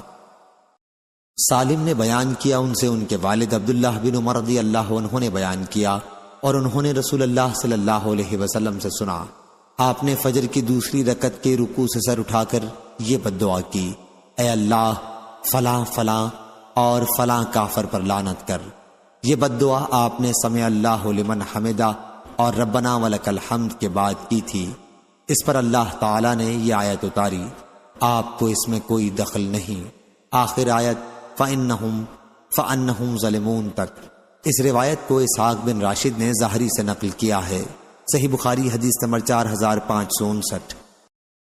حضرت ابو ہریرہ رضی اللہ عنہ نے بیان کیا کہ رسول اللہ صلی اللہ علیہ وسلم جب کسی پر بد دعا کرنا چاہتے یا کسی کے لیے دعا کرنا چاہتے تو رکوع کے بعد کرتے، سمع اللہ لمن حمدہ اللہم ربنا لک الحمد کے بعد بعض اوقات آپ نے یہ دعا بھی کی، اے اللہ ولید بن ولید، سلمہ بن ہشام اور عیاش بن ابی ربیعہ کو نجات دے دے، اے اللہ مضر والوں کو سختی کے ساتھ پکڑ لے اور ان میں ایسی قحط سالی لا جیسی یوسف علیہ السلام کے زمانے میں ہوئی تھی۔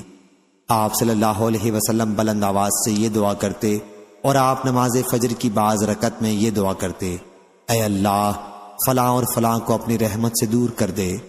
عرب کے چند خاص قبائل کے حق میں آپ یہ بد دعا کرتے تھے، یہاں تک کہ اللہ تعالیٰ نے یہ آیت نازل کی کہ آپ کو اس امر میں کوئی دخل نہیں۔ صحیح بخاری حدیث نمبر 4560۔ ابو اسحاق نے بیان کیا، کہا کہ میں نے حضرت براء بن عازب رضی اللہ عنہ سے سنا، انہوں نے بیان کیا کہ احد کی لڑائی میں رسول اللہ صلی اللہ علیہ وسلم نے تیر اندازوں کے پیدل دستے پر حضرت عبداللہ بن جبیر رضی اللہ عنہ کو افسر مقرر کیا تھا۔ پھر بہت سے مسلمانوں نے پیٹھ پھیر لی، آیت اور رسول تم کو پکار رہے تھے تمہارے پیچھے سے، میں اسی کی طرف اشارہ ہے۔ اس وقت رسول کریم صلی اللہ علیہ وسلم کے ساتھ 12 صحابیوں کے سوا اور کوئی موجود نہ تھا۔ صحیح بخاری حدیث نمبر 4561۔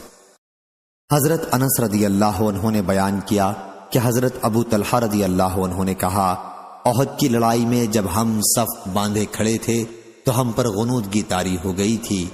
ابو طلحہ رضی اللہ عنہ نے بیان کیا کہ کیفیت یہ ہو گئی تھی کہ نیند سے میری تلوار ہاتھ سے بار بار گرتی اور میں اسے اٹھاتا۔ صحیح بخاری حدیث نمبر 4562۔ ابو بکر شعبہ بن عیاش نے بیان کیا، ان سے ابو حسین عثمان بن عاصم نے، اور ان سے ابو الضحیٰ نے، اور ان سے حضرت ابن عباس رضی اللہ عنہ نے کہ کلمہ حسبنا اللہ و نعم الوکیل ابراہیم علیہ السلام نے کہا تھا اس وقت جب ان کو آگ میں ڈالا گیا تھا، اور یہی کلمہ حضرت محمد صلی اللہ علیہ وسلم نے اس وقت کہا تھا جب لوگوں نے مسلمانوں کو ڈرانے کے لیے کہا تھا کہ لوگوں یعنی قریش نے تمہارے خلاف بڑا سامان جنگ اکٹھا کر رکھا ہے، ان سے ڈرو۔ لیکن اس بات نے ان مسلمانوں کا جوش ایمان بڑھا دیا، اور یہ مسلمان بولے کہ ہمارے لیے اللہ کافی ہے اور وہی بہترین کام بنانے والا ہے۔ صحیح بخاری حدیث نمبر 4563۔ حضرت ابن عباس رضی اللہ عنہ نے بیان کیا کہ جب ابراہیم علیہ السلام کو آگ میں ڈالا گیا تو آخری کلمہ جو آپ کی زبان مبارک سے نکلا حسبی اللہ و نعم الوکیل تھا، یعنی میری مدد کے لیے اللہ کافی ہے اور وہی بہترین کام بنانے والا ہے۔ صحیح بخاری حدیث نمبر 4564۔ عبد الرحمن بن عبداللہ بن دینار نے بیان کیا، ان سے ان کے والد نے، ان سے ابو صالح نے اور ان سے حضرت ابو ہریرہ رضی اللہ عنہ نے بیان کیا کہ رسول اللہ صلی اللہ علیہ وسلم نے فرمایا، جسے اللہ تعالیٰ نے مال دیا اور پھر اس نے اس کی زکوٰۃ نہیں ادا کی تو آخرت میں اس کا مال نہایت زہریلا سانپ بن کر، جس کی آنکھوں کے اوپر 2 نقطے ہوں گے، اس کی گردن میں توق کی طرح پہنا دیا جائے گا۔ پھر وہ سانپ اس کے دونوں جبڑوں کو پکڑ کر کہے گا کہ میں ہی تیرا مال ہوں، میں ہی تیرا خزانہ ہوں۔ پھر آپ نے اس آیت کی تلاوت کی، اور جو لوگ کہ اس مال میں بخل کرتے ہیں جو اللہ نے انہیں اپنے فضل سے دے رکھا ہے، وہ یہ نہ سمجھیں کہ یہ مال ان کے حق میں بہتر ہے، آخر تک۔ صحیح بخاری حدیث نمبر 4565۔ حضرت اسامہ بن زید رضی اللہ عنہ نے خبر دی کہ رسول اللہ صلی اللہ علیہ وسلم ایک گدھے کی پشت پر فدق کی بنی ہوئی ایک موٹی چادر رکھنے کے بعد سوار ہوئے اور اسامہ بن زید رضی اللہ عنہ کو اپنے پیچھے بٹھایا۔ آپ صلی اللہ علیہ وسلم بنو حارث بنی خزرج میں سعد بن عبادہ رضی اللہ عنہ کی مزاج پرسی کے لیے تشریف لے جا رہے تھے۔ یہ جنگ بدر سے پہلے کا واقعہ ہے۔ راستے میں ایک مجلس سے آپ گزرے جس میں عبداللہ بن ابی بن سلول منافق بھی موجود تھا۔ یہ عبداللہ بن ابی کے ظاہری اسلام لانے سے بھی پہلے کا قصہ ہے۔ مجلس میں مسلمان اور مشرکین یعنی بت پرست اور یہودی سبھی طرح کے لوگ تھے۔ انہی میں عبداللہ بن رواحہ رضی اللہ عنہ بھی تھے۔ سواری کی ٹاپوں سے گرد اڑی اور مجلس والوں پر پڑی تو عبداللہ بن ابی نے چادر سے اپنی ناک بند کر لی اور بطور تحقیر کہنے لگا کہ ہم پر گرد نہ اڑاؤ۔ اتنے میں رسول اللہ صلی اللہ علیہ وسلم بھی قریب پہنچ گئے اور انہیں سلام کیا۔ پھر آپ سواری سے اتر گئے اور مجلس والوں کو اللہ کی طرف بلایا اور قرآن کی آیتیں پڑھ کر سنائیں۔ اس پر عبداللہ بن ابی بن سلول کہنے لگا، جو کلام آپ نے پڑھ کر سنایا ہے اس سے عمدہ کوئی کلام نہیں ہو سکتا۔ اگرچہ یہ کلام بہت اچھا ہے، پھر بھی ہماری مجلسوں میں آ کر آپ ہمیں تکلیف نہ دیا کریں، اپنے گھر بیٹھیں، اگر کوئی آپ کے پاس جائے تو اسے اپنی باتیں سنایا کریں۔ یہ سن کر عبداللہ بن رواحہ رضی اللہ عنہ نے کہا، ضرور یا رسول اللہ، آپ ہماری مجلسوں میں تشریف لایا کریں، ہم اسی کو پسند کرتے ہیں۔ اس کے بعد مسلمان، مشرکین اور یہودی آپس میں ایک دوسرے کو برا بھلا کہنے لگے اور قریب تھا کہ فساد اور لڑائی تک نوبت پہنچ جاتی، لیکن آپ نے انہیں خاموش اور ٹھنڈا کر دیا اور آخر سب لوگ خاموش ہو گئے۔ پھر آپ صلی اللہ علیہ وسلم اپنی سواری پر سوار ہو کر وہاں سے چلے آئے اور سعد بن عبادہ رضی اللہ عنہ کے یہاں تشریف لے گئے۔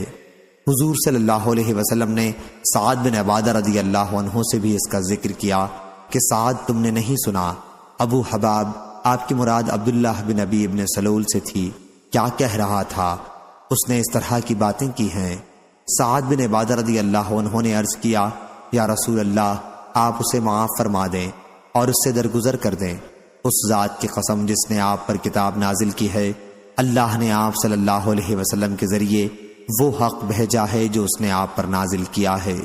اس شہر مدینہ کے لوگ پہلے اس پر متفق ہو چکے تھے کہ اس عبداللہ بن ابی کو تاج پہنا دیں اور شاہی امامہ اس کے سر پر باندھ دیں، لیکن جب اللہ تعالیٰ نے اس حق کے ذریعے جو آپ کو اس نے عطا کیا ہے اس باطل کو روک دیا تو اب وہ چڑھ گیا ہے، اور اس وجہ سے وہ معاملہ اس نے آپ کے ساتھ کیا جو آپ نے ملاحظہ فرمایا ہے، آپ نے اسے معاف کر دیا۔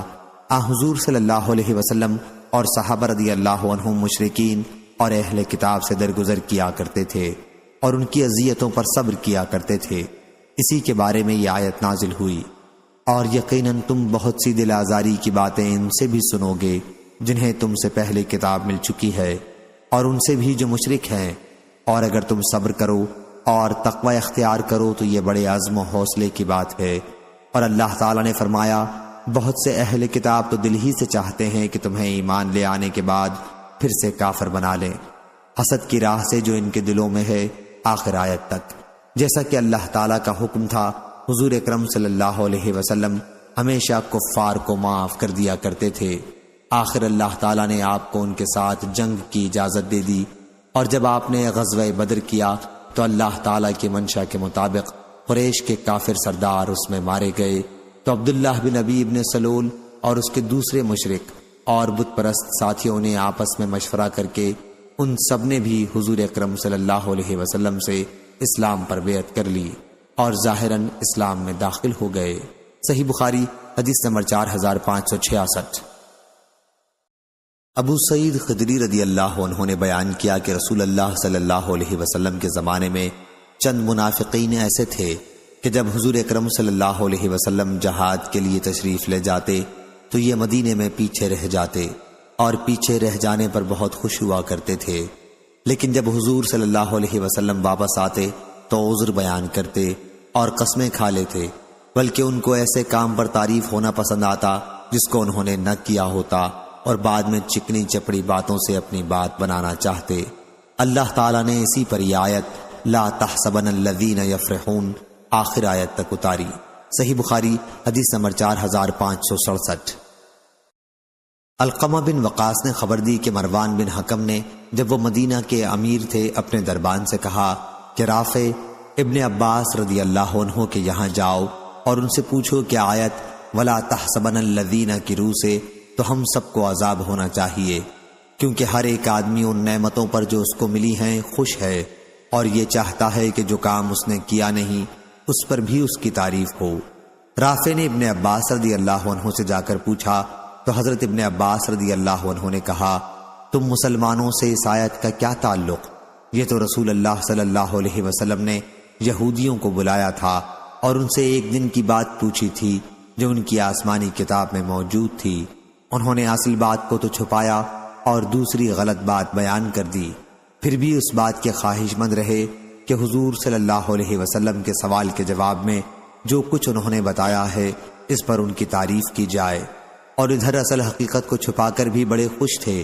پھر حضرت ابن عباس رضی اللہ عنہ نے اس آیت کی تلاوت کی، اور وہ وقت یاد کرو جب اللہ نے اہل کتاب سے عہد لیا تھا کہ کتاب کو پوری طرح ظاہر کر دینا لوگوں پر، آیت جو لوگ اپنے کرتوتوں پر خوش ہوتے ہیں اور چاہتے ہیں کہ جو کام نہیں کیے ہیں ان پر بھی ان کی تعریف کی جائے تک۔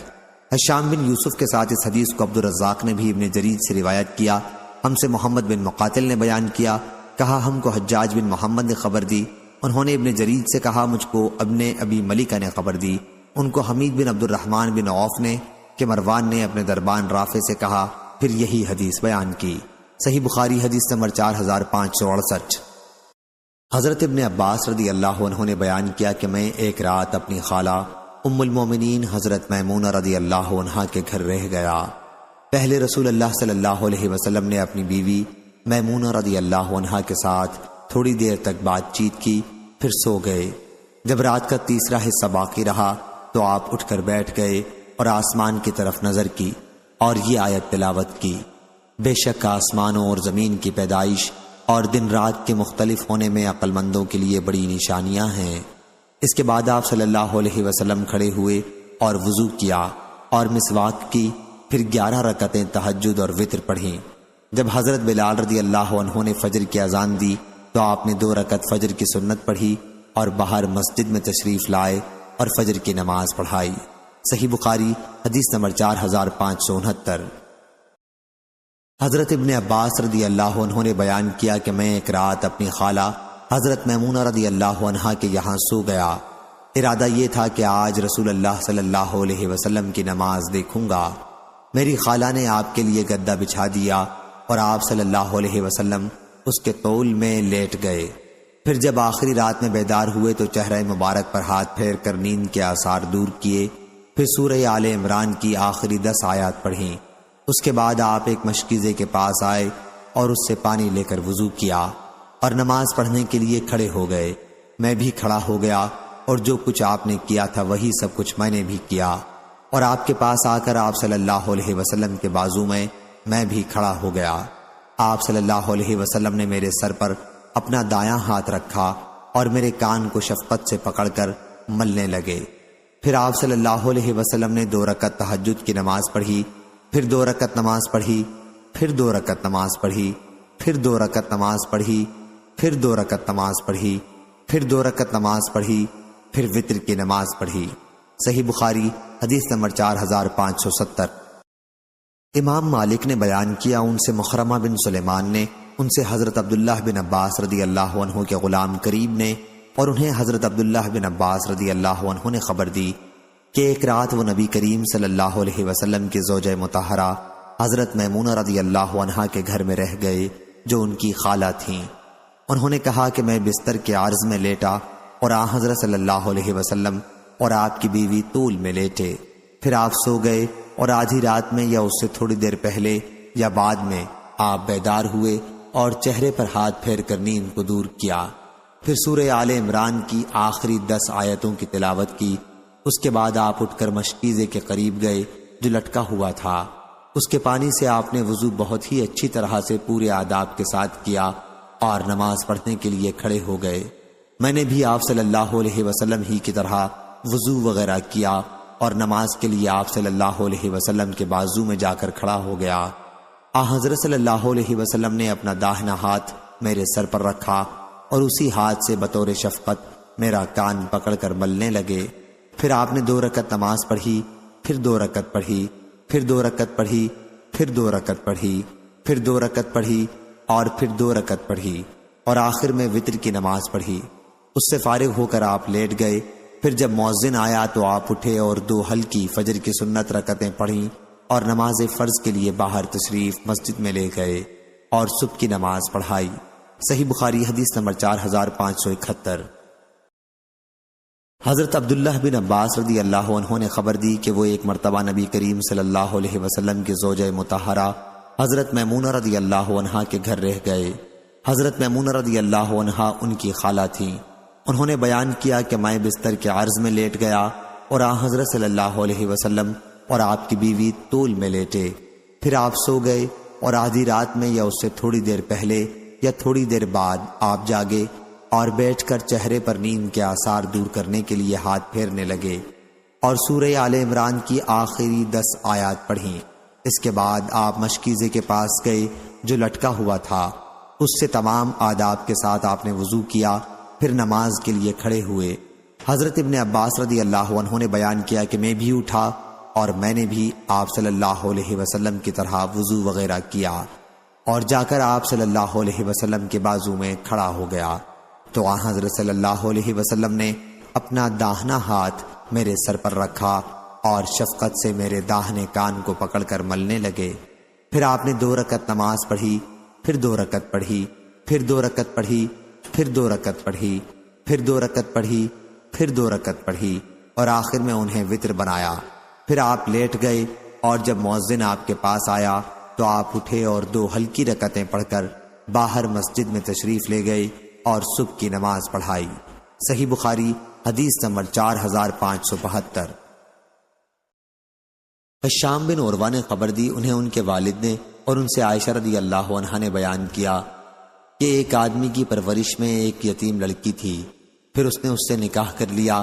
اس یتیم لڑکی کی ملکیت میں کھجور کا ایک باغ تھا، اسی باغ کی وجہ سے یہ شخص اس کی پرورش کرتا رہا، حالانکہ دل میں اس سے کوئی خاص لگاؤ نہ تھا۔ اس سلسلے میں یہ آیت اتری کہ اگر تمہیں اندیشہ ہو کہ تم یتیموں کے حق میں انصاف نہ کر سکو گے۔ ہشام بن یوسف نے کہا، میں سمجھتا ہوں ابن جریج نے یوں کہا، یہ لڑکی اس درخت اور دوسرے مال اسباب میں اس مرد کی حصے دار تھی۔ صحیح بخاری حدیث نمبر 4573۔ عروہ بن زبیر نے خبر دی، انہوں نے حضرت عائشہ رضی اللہ عنہا سے آیت وَإِنْ خِفْتُمْ أَنْ لَا تُقْسِطُوا فِي الْيَتَامَى کا مطلب پوچھا۔ انہوں نے کہا، میرے بھانجے، اس کا مطلب یہ ہے کہ ایک یتیم لڑکی اپنے ولی کی پرورش میں ہو اور اس کی جائیداد کے حصے دار ہو، ترکے کی روح سے اس کا حصہ ہو۔ اب اس ولی کو اس کی مالداری خوبصورتی پسند آئے، اس سے نکاح کرنا چاہے، پر انصاف کے ساتھ پورا مہر جتنا مہر اس کو دوسرے لوگ دیں نہ دینا چاہے، تو اللہ تعالیٰ نے اس آیت میں لوگوں کو ایسی یتیم لڑکیوں کے ساتھ جب تک ان کا پورا مہر انصاف کے ساتھ نہ دیں نکاح کرنے سے منع فرمایا، اور ان کو یہ حکم دیا کہ تم دوسری عورتوں سے جو تم کو بھلی لگیں نکاح کر لو، یتیم لڑکی کا نقصان نہ کرو۔ عروہ نے کہا، حضرت عائشہ رضی اللہ عنہا کہتی تھیں، اس آیت کے اترنے کے بعد لوگوں نے پھر حضرت صلی اللہ علیہ وسلم سے اس بارے میں مسئلہ پوچھا۔ اس وقت اللہ نے یہ آیت وَيَسْتَفْتُونَكَ فِي النِّسَاءِ اتاری۔ حضرت عائشہ رضی اللہ عنہا نے کہا، دوسری آیت میں یہ جو فرمایا وَتَرْغَبُونَ أَن تَنكَحُوهُنَّ، یعنی وہ یتیم لڑکیاں جن کا مال و جمال کم ہو اور تم ان کے ساتھ نکاح کرنے سے نفرت کرو، اس کا مطلب یہ ہے کہ جب تم ان یتیم لڑکیوں سے جن کا مال و جمال کم ہو نکاح کرنا نہیں چاہتے تو مال اور جمال والی یتیم لڑکیوں سے بھی جن سے تم کو نکاح کرنے کی رغبت ہے نکاح نہ کرو، مگر جب انصاف کے ساتھ ان کا مہر پورا ادا کرو۔ صحیح بخاری حدیث نمبر 4574۔ ہشام بن عروہ نے بیان کیا، ان سے ان کے والد نے اور ان سے حضرت عائشہ رضی اللہ عنہا نے اللہ تعالیٰ کے ارشاد بلکہ جو شخص خوشحال ہو وہ اپنے کو بالکل روکے رکھے، البتہ جو شخص نادار ہو وہ واجبی طور پر کھا سکتا ہے کے بارے میں فرمایا کہ یہ آیت یتیم کے بارے میں اتری ہے کہ اگر ولی نادار ہو تو یتیم کی پرورش اور دیکھ بھال کی اجرت میں وہ واجبی طور پر یتیم کے مال میں سے کچھ کھا سکتا ہے، بشرطے کہ نیت میں فساد نہ ہو۔ صحیح بخاری حدیث نمبر 4575۔ عبید اللہ اشجعی نے خبر دی، انہیں سفیان سوری نے، انہیں ابو اسحاق شیبانی نے، انہیں اکرمہ نے اور ان سے عبداللہ بن عباس رضی اللہ عنہ نے آیت اور جب تقسیم کے وقت عزیز و اقارب اور یتیم اور مسکین موجود ہوں کے متعلق فرمایا کہ یہ محکم ہے، منسوخ نہیں ہے۔ اکرمہ کے ساتھ اس حدیث کو سعید بن جبیر نے بھی عبداللہ بن عباس رضی اللہ عنہ سے روایت کیا ہے۔ صحیح بخاری حدیث نمبر 4576۔ حضرت جابر رضی اللہ عنہ نے بیان کیا کہ نبی کریم صلی اللہ علیہ وسلم اور حضرت ابو بکر صدیق رضی اللہ عنہ قبیلہ بنو سلمہ تک پیدل چل کر میری عیادت کے لیے تشریف لائے۔ آپ نے ملاحظہ فرمایا کہ مجھ پر بے ہوشی طاری ہے، اس لیے آپ نے پانی منگوایا اور وضو کر کے اس کا پانی مجھ پر چھڑکا۔ میں ہوش میں آ گیا، پھر میں نے عرض کیا یا رسول اللہ آپ کا کیا حکم ہے، میں اپنے مال کا کیا کروں؟ اس پر یہ آیت نازل ہوئی کہ اللہ تمہیں تمہاری اولاد کی میراث کے بارے میں حکم دیتا ہے۔ صحیح بخاری حدیث نمبر 4577۔ ابن عباس رضی اللہ عنہ نے بیان کیا کہ ابتدائے اسلام میں میت کا سارا مال اولاد کو ملتا تھا، البتہ والدین کو وہ ملتا جو میت ان کے لیے وصیت کر جائے، پھر اللہ تعالیٰ نے جیسا مناسب سمجھا اس میں نسخ کر دیا، چنانچہ اب مرد کا حصہ 2 عورتوں کے حصے کے برابر ہے اور میت کے والدین یعنی ان دونوں میں ہر ایک کے لیے اس مال کا چھٹا حصہ ہے۔ صحیح بخاری حدیث نمبر 4578۔ ابن عباس رضی اللہ عنہ نے اور شیبانی نے کہا کہ یہ حدیث ابو الحسن عطا سوائی نے بھی بیان کی ہے، اور جہاں تک مجھے یقین ہے ابن عباس رضی اللہ عنہ ہی سے بیان کیا ہے کہ آیت اے ایمان والو تمہارے لیے جائز نہیں کہ تم عورتوں کے زبردستی مالک ہو جاؤ، اور نہ انہیں اس غرض سے قید رکھو کہ تم نے انہیں جو کچھ دے رکھا ہے اس کا کچھ حصہ وصول کر لو۔ انہوں نے بیان کیا کہ جاہلیت میں کسی عورت کا شوہر مر جاتا تو شوہر کے رشتہ دار اس عورت کے زیادہ مستحق سمجھے جاتے، اگر ان میں سے کوئی چاہتا تو اس سے شادی کر لیتا، یا پھر وہ جس سے چاہتے اسی سے اس کی شادی کرتے، اور چاہتے تو نہ بھی کرتے۔ اس طرح عورت کے گھر والوں کے مقابلے میں بھی شوہر کے رشتہ دار اس کے زیادہ مستحق سمجھے جاتے۔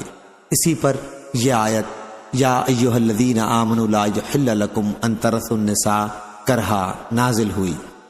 صحیح بخاری حدیث نمبر 4579۔ سعید بن جبیر نے بیان کیا اور ان سے حضرت عبداللہ بن عباس رضی اللہ عنہ نے بیان کیا کہ آیت میں لکل جعلنا موالی سے مراد وارث ہیں، اور والذین عاقدت ایمانکم کی تفسیر یہ ہے کہ شروع میں جب مہاجرین مدینہ آئے تو قرابت داروں کے علاوہ انصار کے وارث مہاجرین بھی ہوتے تھے۔ اس بھائی چارے کی وجہ سے جو نبی کریم صلی اللہ علیہ وسلم نے مہاجرین اور انصار کے درمیان کرایا تھا۔ پھر جب یہ آیت نازل ہوئی کہ لکل جعلنا موالی تو پہلا طریقہ منسوخ ہو گیا۔ پھر بیان کیا کہ والذین عاقدت ایمانکم سے وہ لوگ مراد ہیں جن سے دوستی اور مدد اور خیر خواہی کی قسم کھا کر عہد کیا جائے، لیکن اب ان کے لیے میراث کا حکم منسوخ ہو گیا مگر وصیت کا حکم رہ گیا۔ اس اسناد میں ابو اسامہ نے ادریس سے اور ادریس نے طلحہ بن مصرف سے سنا ہے۔ صحیح بخاری حدیث نمبر 4580۔ حضرت ابو سعید خدری رضی اللہ عنہ نے بیان کیا کہ کچھ صحابہ رضی اللہ عنہم نے رسول کریم صلی اللہ علیہ وسلم کے زمانے میں آپ صلی اللہ علیہ وسلم سے پوچھا، یا رسول اللہ کیا قیامت کے دن ہم اپنے رب کو دیکھ سکیں گے؟ آپ نے فرمایا کہ ہاں۔ کیا سورج کو دوپہر کے وقت دیکھنے میں تمہیں کوئی دشواری ہوتی ہے جبکہ اس پر بادل بھی نہ ہوں؟ صحابہ رضی اللہ عنہم نے عرض کیا کہ نہیں۔ پھر آپ نے فرمایا کہ کیا 14ویں رات کو چاند کے دیکھنے میں تمہیں کچھ دشواری پیش آتی ہے جبکہ اس پر بادل نہ ہوں؟ صحابہ رضی اللہ عنہم نے عرض کیا کہ نہیں۔ پھر آپ نے فرمایا کہ بس اسی طرح تم بلا کسی دقت اور کسی رکاوٹ کے اللہ تعالیٰ کو دیکھو گے۔ قیامت کے دن ایک منادی ندا کرے گا کہ ہر امت اپنے جھوٹے معبودوں کے ساتھ حاضر ہو جائے۔ اس وقت اللہ کے سوا جتنے بھی بتوں اور پتھروں کی پوجا ہوئی تھی سب کو جہنم میں جھونک دیا جائے گا۔ پھر جب وہی لوگ باقی رہ جائیں گے جو صرف اللہ کی پوجا کیا کرتے تھے، خواہ نیک ہوں یا گنہگار، اور اہل کتاب کے کچھ لوگ تو پہلے یہود کو بلایا جائے گا اور پوچھا جائے گا کہ تم اللہ کے سوا کس کی پوجا کرتے تھے؟ وہ عرض کریں گے کہ عزیر ابن اللہ کی۔ اللہ تعالیٰ ان سے فرمائے گا لیکن تم جھوٹے تھے، اللہ نے نہ کسی کو اپنی بیوی بنایا اور نہ بیٹا، اب تم کیا چاہتے ہو؟ وہ کہیں گے ہمارے رب ہم پیاسے ہیں، ہمیں پانی پلا دے۔ انہیں اشارہ کیا جائے گا کہ کیا ادھر نہیں چلتے؟ چنانچہ سب کو جہنم کی طرف لے جایا جائے گا۔ وہاں چمکتی ریت پانی کی طرح نظر آئے گی، باز باز کے ٹکڑے کیے دے رہی ہوگی۔ پھر سب کو آگ میں ڈال دیا جائے گا۔ پھر نصارہ کو بلایا جائے گا اور ان سے پوچھا جائے گا کہ تم کس کی عبادت کیا کرتے تھے؟ وہ کہیں گے کہ ہم مسیح ابن اللہ کی عبادت کرتے تھے۔ ان سے بھی کہا جائے گا کہ تم جھوٹے تھے، اللہ نے کسی کو بیوی اور بیٹا نہیں بنایا۔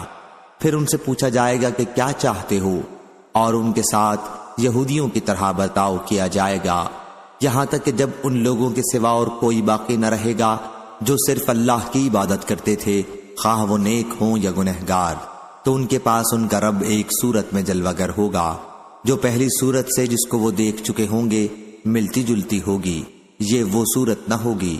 اب ان سے کہا جائے گا اب تمہیں کس کا انتظار ہے؟ ہر امت اپنے معبودوں کو ساتھ لے کر جا چکی۔ وہ جواب دیں گے ہم دنیا میں جب لوگوں سے جنہوں نے کفر کیا تھا جدا ہوئے تو ہم ان میں سب سے زیادہ محتاج تھے، پھر بھی ہم نے ان کا ساتھ نہیں دیا، اور اب ہمیں اپنے سچے رب کا انتظار ہے جس کی ہم دنیا میں عبادت کرتے رہے۔ اللہ تعالیٰ فرمائے گا کہ تمہارا رب میں ہی ہوں۔ اس پر تمام مسلمان بول اٹھیں گے کہ ہم اپنے رب کے ساتھ کسی کو شریک نہیں ٹھہراتے۔ 2 یا 3 مرتبہ یوں کہیں گے ہم اللہ کے ساتھ کسی کو شریک کرنے والے نہیں ہیں۔ صحیح بخاری حدیث نمبر 4581۔ یحییٰ نے بیان کیا کہ حدیث کا کچھ حصہ عمرو بن مرہ سے ہے بواسطہ ابراہیم کہ عبداللہ بن مسعود رضی اللہ عنہ نے بیان کیا کہ مجھ سے نبی کریم صلی اللہ علیہ وسلم نے فرمایا مجھے قرآن پڑھ کر سناؤ۔ میں نے عرض کیا حضور صلی اللہ علیہ وسلم کو میں پڑھ کر سناؤں؟ وہ تو آپ صلی اللہ علیہ وسلم پر ہی نازل ہوتا ہے۔ آپ صلی اللہ علیہ وسلم نے فرمایا کہ میں دوسرے سے سننا چاہتا ہوں۔ چنانچہ میں نے آپ کو سورہ نساء سنانی شروع کی۔ جب میں فَكَيْفَ إِذَا جَئْنَا مِن كُلِّ أُمَّةٍ بِشَهِيدٍ وَجِئْنَا بِكَ عَلَى هَؤُلَاءِ شَهِيدًا پر پہنچا تو آپ نے فرمایا کہ ٹھہر جاؤ۔ میں نے دیکھا تو آپ صلی اللہ علیہ وسلم کی آنکھوں سے آنسو بہہ رہے تھے۔ صحیح بخاری حدیث نمبر 4582۔ سلیمان نے خبر دی، انہیں ہشام بن عروہ نے، انہیں ان کے والد نے، اور ان سے حضرت عائشہ رضی اللہ عنہا نے بیان کیا کہ مجھ سے حضرت اسماء رضی اللہ عنہا کا ایک ہار گم ہو گیا تو رسول اللہ صلی اللہ علیہ وسلم نے چند صحابہ رضی اللہ عنہم کو اسے تلاش کرنے کے لیے بھیجا۔ ادھر نماز کا وقت ہو گیا، نہ لوگ وضو سے تھے اور نہ پانی موجود تھا، اس لیے وضو کے بغیر نماز پڑھی گئی۔ اس پر اللہ تعالیٰ نے تیمم کی آیت نازل کی۔ صحیح بخاری حدیث نمبر 4583۔ حضرت عبداللہ بن عباس رضی اللہ عنہ نے بیان کیا کہ آیت اللہ کی اطاعت کرو اور رسول صلی اللہ علیہ وسلم کی اور اپنے میں سے حاکموں کی، عبداللہ بن حذافہ بن قیس بن عدی رضی اللہ عنہ کے بارے میں نازل ہوئی تھی جب رسول اللہ صلی اللہ علیہ وسلم نے انہیں ایک مہم پر بطور افسر کے روانہ کیا تھا۔ صحیح بخاری حدیث نمبر 4584۔ عروہ بن زبیر نے بیان کیا کہ حضرت زبیر رضی اللہ عنہ کا ایک انصاری ثابت بن قیس رضی اللہ عنہ صحابی سے مقام حرا کی ایک نالی کے بارے میں جھگڑا ہو گیا کہ اس سے کون اپنے باغ کو پہلے سینچنے کا حق رکھتا ہے۔ نبی کریم صلی اللہ علیہ وسلم نے فرمایا زبیر رضی اللہ عنہ پہلے تم اپنا باغ سینچ لو، پھر اپنے پڑوسی کو جلدی پانی دے دینا۔ اس پر ان انصاری رضی اللہ عنہ نے کہا یا رسول اللہ، اس لیے کہ یہ آپ کے پھوپھی زاد بھائی ہیں۔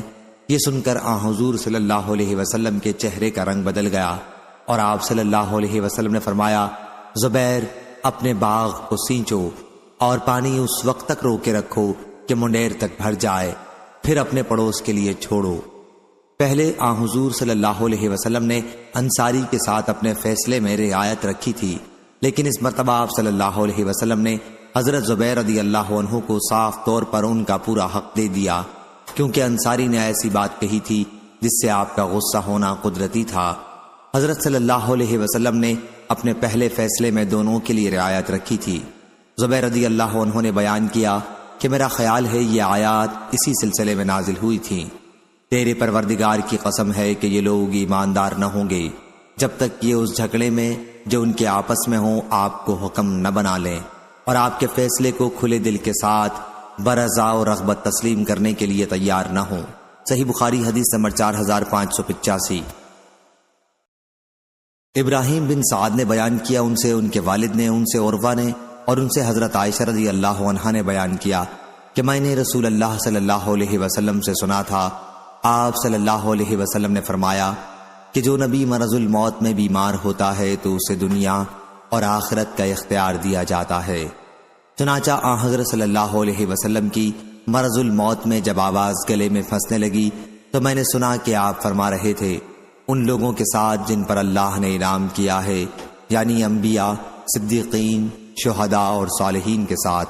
اس لیے میں سمجھ گئی کہ آپ کو بھی اختیار دیا گیا ہے اور آپ نے اللہم بالرفیق الاعلی کہہ کر آخرت کو پسند فرمایا۔ صحیح بخاری حدیث نمبر 4586۔ عبید اللہ نے بیان کیا کہ میں نے حضرت ابن عباس رضی اللہ عنہ سے سنا، انہوں نے کہا کہ میں اور میری والدہ مستضعفین کمزوروں میں سے تھے۔ صحیح بخاری حدیث نمبر 4587۔ حماد بن زید نے بیان کیا، ان سے ایوب نے، ان سے ابن ابی ملیکہ نے کہ حضرت ابن عباس رضی اللہ عنہ نے آیت الا المستضعفین من الرجال والنساء والولدان کی تلاوت کی اور فرمایا کہ میں اور میری والدہ بھی ان لوگوں میں سے تھیں جنہیں اللہ تعالیٰ نے معذور رکھا تھا۔ اور حضرت ابن عباس رضی اللہ عنہ سے روایت ہے کہ حضرت معانی میں ذاقت کے ہے، تلوہ یعنی تمہاری زبانوں سے گواہی ادا ہوگی۔ اور ابن عباس رضی اللہ عنہ کے سوا دوسرے شخص ابو عبیدہ رضی اللہ عنہ نے کہا، میں راغم کا معنی ہجرت کا مقام، عرب لوگ کہتے ہیں راغم تا قومی، یعنی میں نے اپنی قوم والوں کو جمع کر دیا۔ موقوتہ کے معنی ایک وقت مقررہ پر، یعنی جو وقت ان کے لیے مقرر ہو۔ صحیح بخاری حدیث نمبر 4588۔ شعبہ نے بیان کیا، ان سے عدی نے، ان سے عبداللہ بن یزید نے اور ان سے حضرت زید بن ثابت رضی اللہ عنہ نے آیت اور تمہیں کیا ہو گیا ہے کہ تم منافقین کے بارے میں دو فریق ہو گئے ہو کے بارے میں فرمایا کہ کچھ لوگ منافقین جو اوپر سے نبی کریم صلی اللہ علیہ وسلم کے ساتھ تھے، جنگ احد میں آپ کو چھوڑ کر واپس چلے آئے، تو ان کے بارے میں مسلمانوں کی دو جماعتیں ہو گئیں۔ ایک جماعت تو یہ کہتی تھی کہ یا رسول اللہ صلی اللہ علیہ وسلم ان منافقین سے قتال کیجئے، اور ایک جماعت یہ کہتی تھی کہ ان سے قتال نہ کیجئے۔ اس پر یہ آیت اتری کہ تمہیں کیا ہو گیا ہے کہ تم منافقین کے بارے میں دو گروہ ہو گئے ہو، اور نبی کریم صلی اللہ علیہ وسلم نے فرمایا کہ یہ مدینہ طیبہ ہے، یہ خباثت کو اس طرح دور کر دیتا ہے جیسے آگ چاندی کی میل کچیل کو دور کر دیتی ہے۔ صحیح بخاری حدیث نمبر 4589۔ مغیرہ بن نعمان نے بیان کیا، کہا میں نے سعید بن جبیر سے سنا، انہوں نے بیان کیا کہ علماء کوفہ کا اس آیت کے بارے میں اختلاف ہو گیا تھا، چنانچہ میں ابن عباس رضی اللہ عنہ کی خدمت میں اس کے لیے سفر کر کے گیا اور ان سے اس کے متعلق پوچھا۔ انہوں نے فرمایا کہ یہ آیت اور جو کوئی مسلمان کو جان بوجھ کر قتل کرے اس کی سزا دوزخ ہے نازل ہوئی، اور اس باب کی یہ سب سے آخری آیت ہے، اسے کسی دوسری آیت نے منسوخ نہیں کیا ہے۔ صحیح بخاری حدیث نمبر 4590۔ سفیان بن عینہ نے بیان کیا، ان سے عمرو بن دینار نے، ان سے عطا نے اور ان سے ابن عباس رضی اللہ عنہ نے آیت اور جو تمہیں سلام کرتا ہو اسے یہ مت کہہ دیا کرو کہ تو مومن ہی نہیں ہے، کے بارے میں فرمایا کہ ایک صاحب مرداس نامی اپنی بکریاں چرا رہے تھے۔ ایک مہم پر جاتے ہوئے کچھ مسلمان انہیں ملے تو انہوں نے کہا السلام علیکم، لیکن مسلمانوں نے بہانہ خور جان کر انہیں قتل کر دیا اور ان کی بکریوں پر قبضہ کر لیا۔ اس پر اللہ تعالیٰ نے یہ آیت نازل کی تھی، آخر آیت ارض الحیات الدنیا، اس سے اشارہ انہی بکریوں کی طرف تھا۔ بیان کیا کہ حضرت ابن عباس رضی اللہ عنہ نے السلام قرأت کی ہے، مشہور قرأت بھی یہی ہے۔ صحیح بخاری حدیث نمبر 4591۔ سہل بن سعد سعدی رضی اللہ عنہ نے بیان کیا، انہوں نے مروان بن حکم بن عاص کو مسجد میں دیکھا۔ بیان کیا کہ پھر میں ان کے پاس آیا اور ان کے پہلو میں بیٹھ گیا۔ انہوں نے مجھے خبر دی اور انہیں زید بن ثابت رضی اللہ عنہ نے خبر دی تھی کہ رسول اللہ صلی اللہ علیہ وسلم نے ان سے یہ آیت لکھوائی، مسلمانوں میں سے گھر بیٹھ رہنے والے اور اللہ کی راہ میں اپنے مال اور اپنی جان سے جہاد کرنے والے برابر نہیں ہو سکتے۔ ابھی آپ یہ آیت لکھوا ہی رہے تھے کہ حضرت ابن ام مکتوم رضی اللہ عنہ آ گئے اور عرض کیا، اللہ کی قسم یا رسول اللہ، اگر میں جہاد میں شرکت کر سکتا تو یقیناً جہاد کرتا۔ وہ اندھے تھے۔ اس کے بعد اللہ نے اپنے رسول پر وحی اتاری، آپ کی ران میری ران پر تھی، شدت وحی کی وجہ سے اس کا مجھ پر اتنا بوجھ پڑا کہ مجھے اپنی ران پھٹ جانے کا اندیشہ ہو گیا۔ یہ کیفیت ختم ہوئی اور اللہ تعالیٰ نے غیر للضرر کے الفاظ نازل کیے۔ صحیح بخاری حدیث نمبر 4592۔ برا بن عازب رضی اللہ عنہ نے کہا کہ جب آیت لا یستوی القاعدون من المؤمنین نازل ہوئی تو رسول اللہ صلی اللہ علیہ وسلم نے حضرت زید بن ثابت رضی اللہ عنہ کو کتابت کے لیے بلایا اور انہوں نے وہ آیت لکھ دی۔ پھر حضرت عبداللہ ابن ام مکتوم رضی اللہ عنہ حاضر ہوئے اور اپنے نابینا ہونے کا عذر پیش کیا تو اللہ تعالیٰ نے غیر اولِ الضرر کے الفاظ اور نازل کیے۔ صحیح بخاری حدیث نمبر 4593۔ برا بن عازب رضی اللہ عنہ نے بیان کیا کہ جب آیت لا یستوی القاعدون من المؤمنین نازل ہوئی تو حضرت صلی اللہ علیہ وسلم نے فرمایا کہ فلاں یعنی زید بن ثابت رضی اللہ عنہ کو بلاؤ۔ وہ اپنے ساتھ دوات اور تختی یا شانے کی ہڈی لے کر حاضر ہوئے تو حضرت صلی اللہ علیہ وسلم نے فرمایا، لکھو لا یستوی القاعدون من المؤمنین والمجاہدون فی سبیل اللہ۔ ابن ام مکتوم رضی اللہ عنہ نے جو حضور اکرم صلی اللہ علیہ وسلم کے پیچھے موجود تھے عرض کیا، یا رسول اللہ، میں نابینا ہوں۔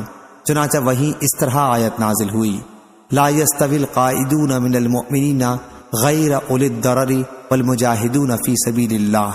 صحیح بخاری حدیث نمبر 4594۔ عبد الکریم جرزی نے خبر دی، انہیں عبداللہ بن حارث کے غلام مقسم نے خبر دی اور انہیں حضرت ابن عباس رضی اللہ عنہ نے خبر دی کہ لا یستوی القاعدون من المؤمنین سے اشارہ ہے ان لوگوں کی طرف جو بدر میں شریک تھے اور جنہوں نے بلا کسی عذر کے بدر کی لڑائی میں شرکت نہیں کی تھی، وہ دونوں برابر نہیں ہو سکتے۔ صحیح بخاری حدیث نمبر 4595۔ محمد بن عبد الرحمن ابو الاسود نے بیان کیا، کہا کہ اہل مدینہ کو جب مکے میں ابن زبیر رضی اللہ عنہ کی خلافت کا دور تھا، شام والوں کے خلاف ایک فوج نکالنے کا حکم دیا گیا۔ اس فوج میں میرا نام بھی لکھا گیا تو ابن عباس رضی اللہ عنہ کے غلام اکرمہ سے میں ملا اور انہیں اس صورتحال کی اطلاع کی۔ انہوں نے بڑی سختی کے ساتھ اس سے منع کیا اور فرمایا کہ مجھے ابن عباس رضی اللہ عنہ نے خبر دی تھی کہ کچھ مسلمان مشرکین کے ساتھ رہتے تھے اور اس طرح رسول اللہ صلی اللہ علیہ وسلم کے خلاف ان کی زیادتی کا سبب بنتے، پھر تیر آتا اور وہ سامنے پڑ جاتے تو انہیں لگ جاتا اور اس طرح ان کی جان جاتی یا تلوار سے غلطی میں انہیں قتل کر دیا جاتا۔ اس پر اللہ تعالیٰ نے یہ آیت نازل فرمائی، بے شک ان لوگوں کی جان جنہوں نے اپنے اوپر ظلم کر رکھا ہے جب فرشتے قبض کرتے ہیں، آخر آیت تک۔ اس روایت کو لیث بن سعد نے بھی ابو اسود سے نقل کیا ہے۔ صحیح بخاری حدیث نمبر 4596۔ حماد بن زید نے بیان کیا، ان سے ایوب سختیانی نے، ان سے عبداللہ بن ابی ملیکہ نے اور ان سے حضرت ابن عباس رضی اللہ عنہ نے الا المستضعفین کے متعلق فرمایا کہ میری ماں بھی انہی لوگوں میں تھیں جنہیں اللہ نے معذور رکھا تھا۔ صحیح بخاری حدیث نمبر 4597۔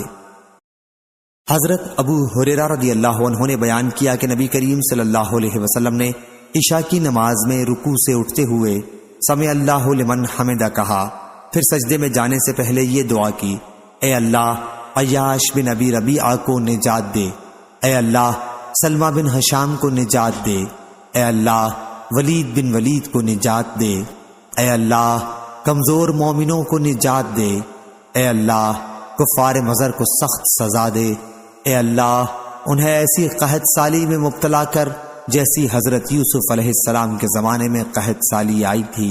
صحیح بخاری حدیث نمبر 4598۔ یعلا بن مسلم نے خبر دی، انہیں سعید بن جبیر نے اور ان سے حضرت عبداللہ بن عباس رضی اللہ عنہ نے آیت ان کان بکم عظیم من مطر او کنتم مرضا کے سلسلے میں بتلایا کہ حضرت عبد الرحمن بن عوف رضی اللہ عنہ زخمی ہو گئے تھے، ان سے متعلق یہ آیت نازل ہوئی۔ صحیح بخاری حدیث نمبر 4599۔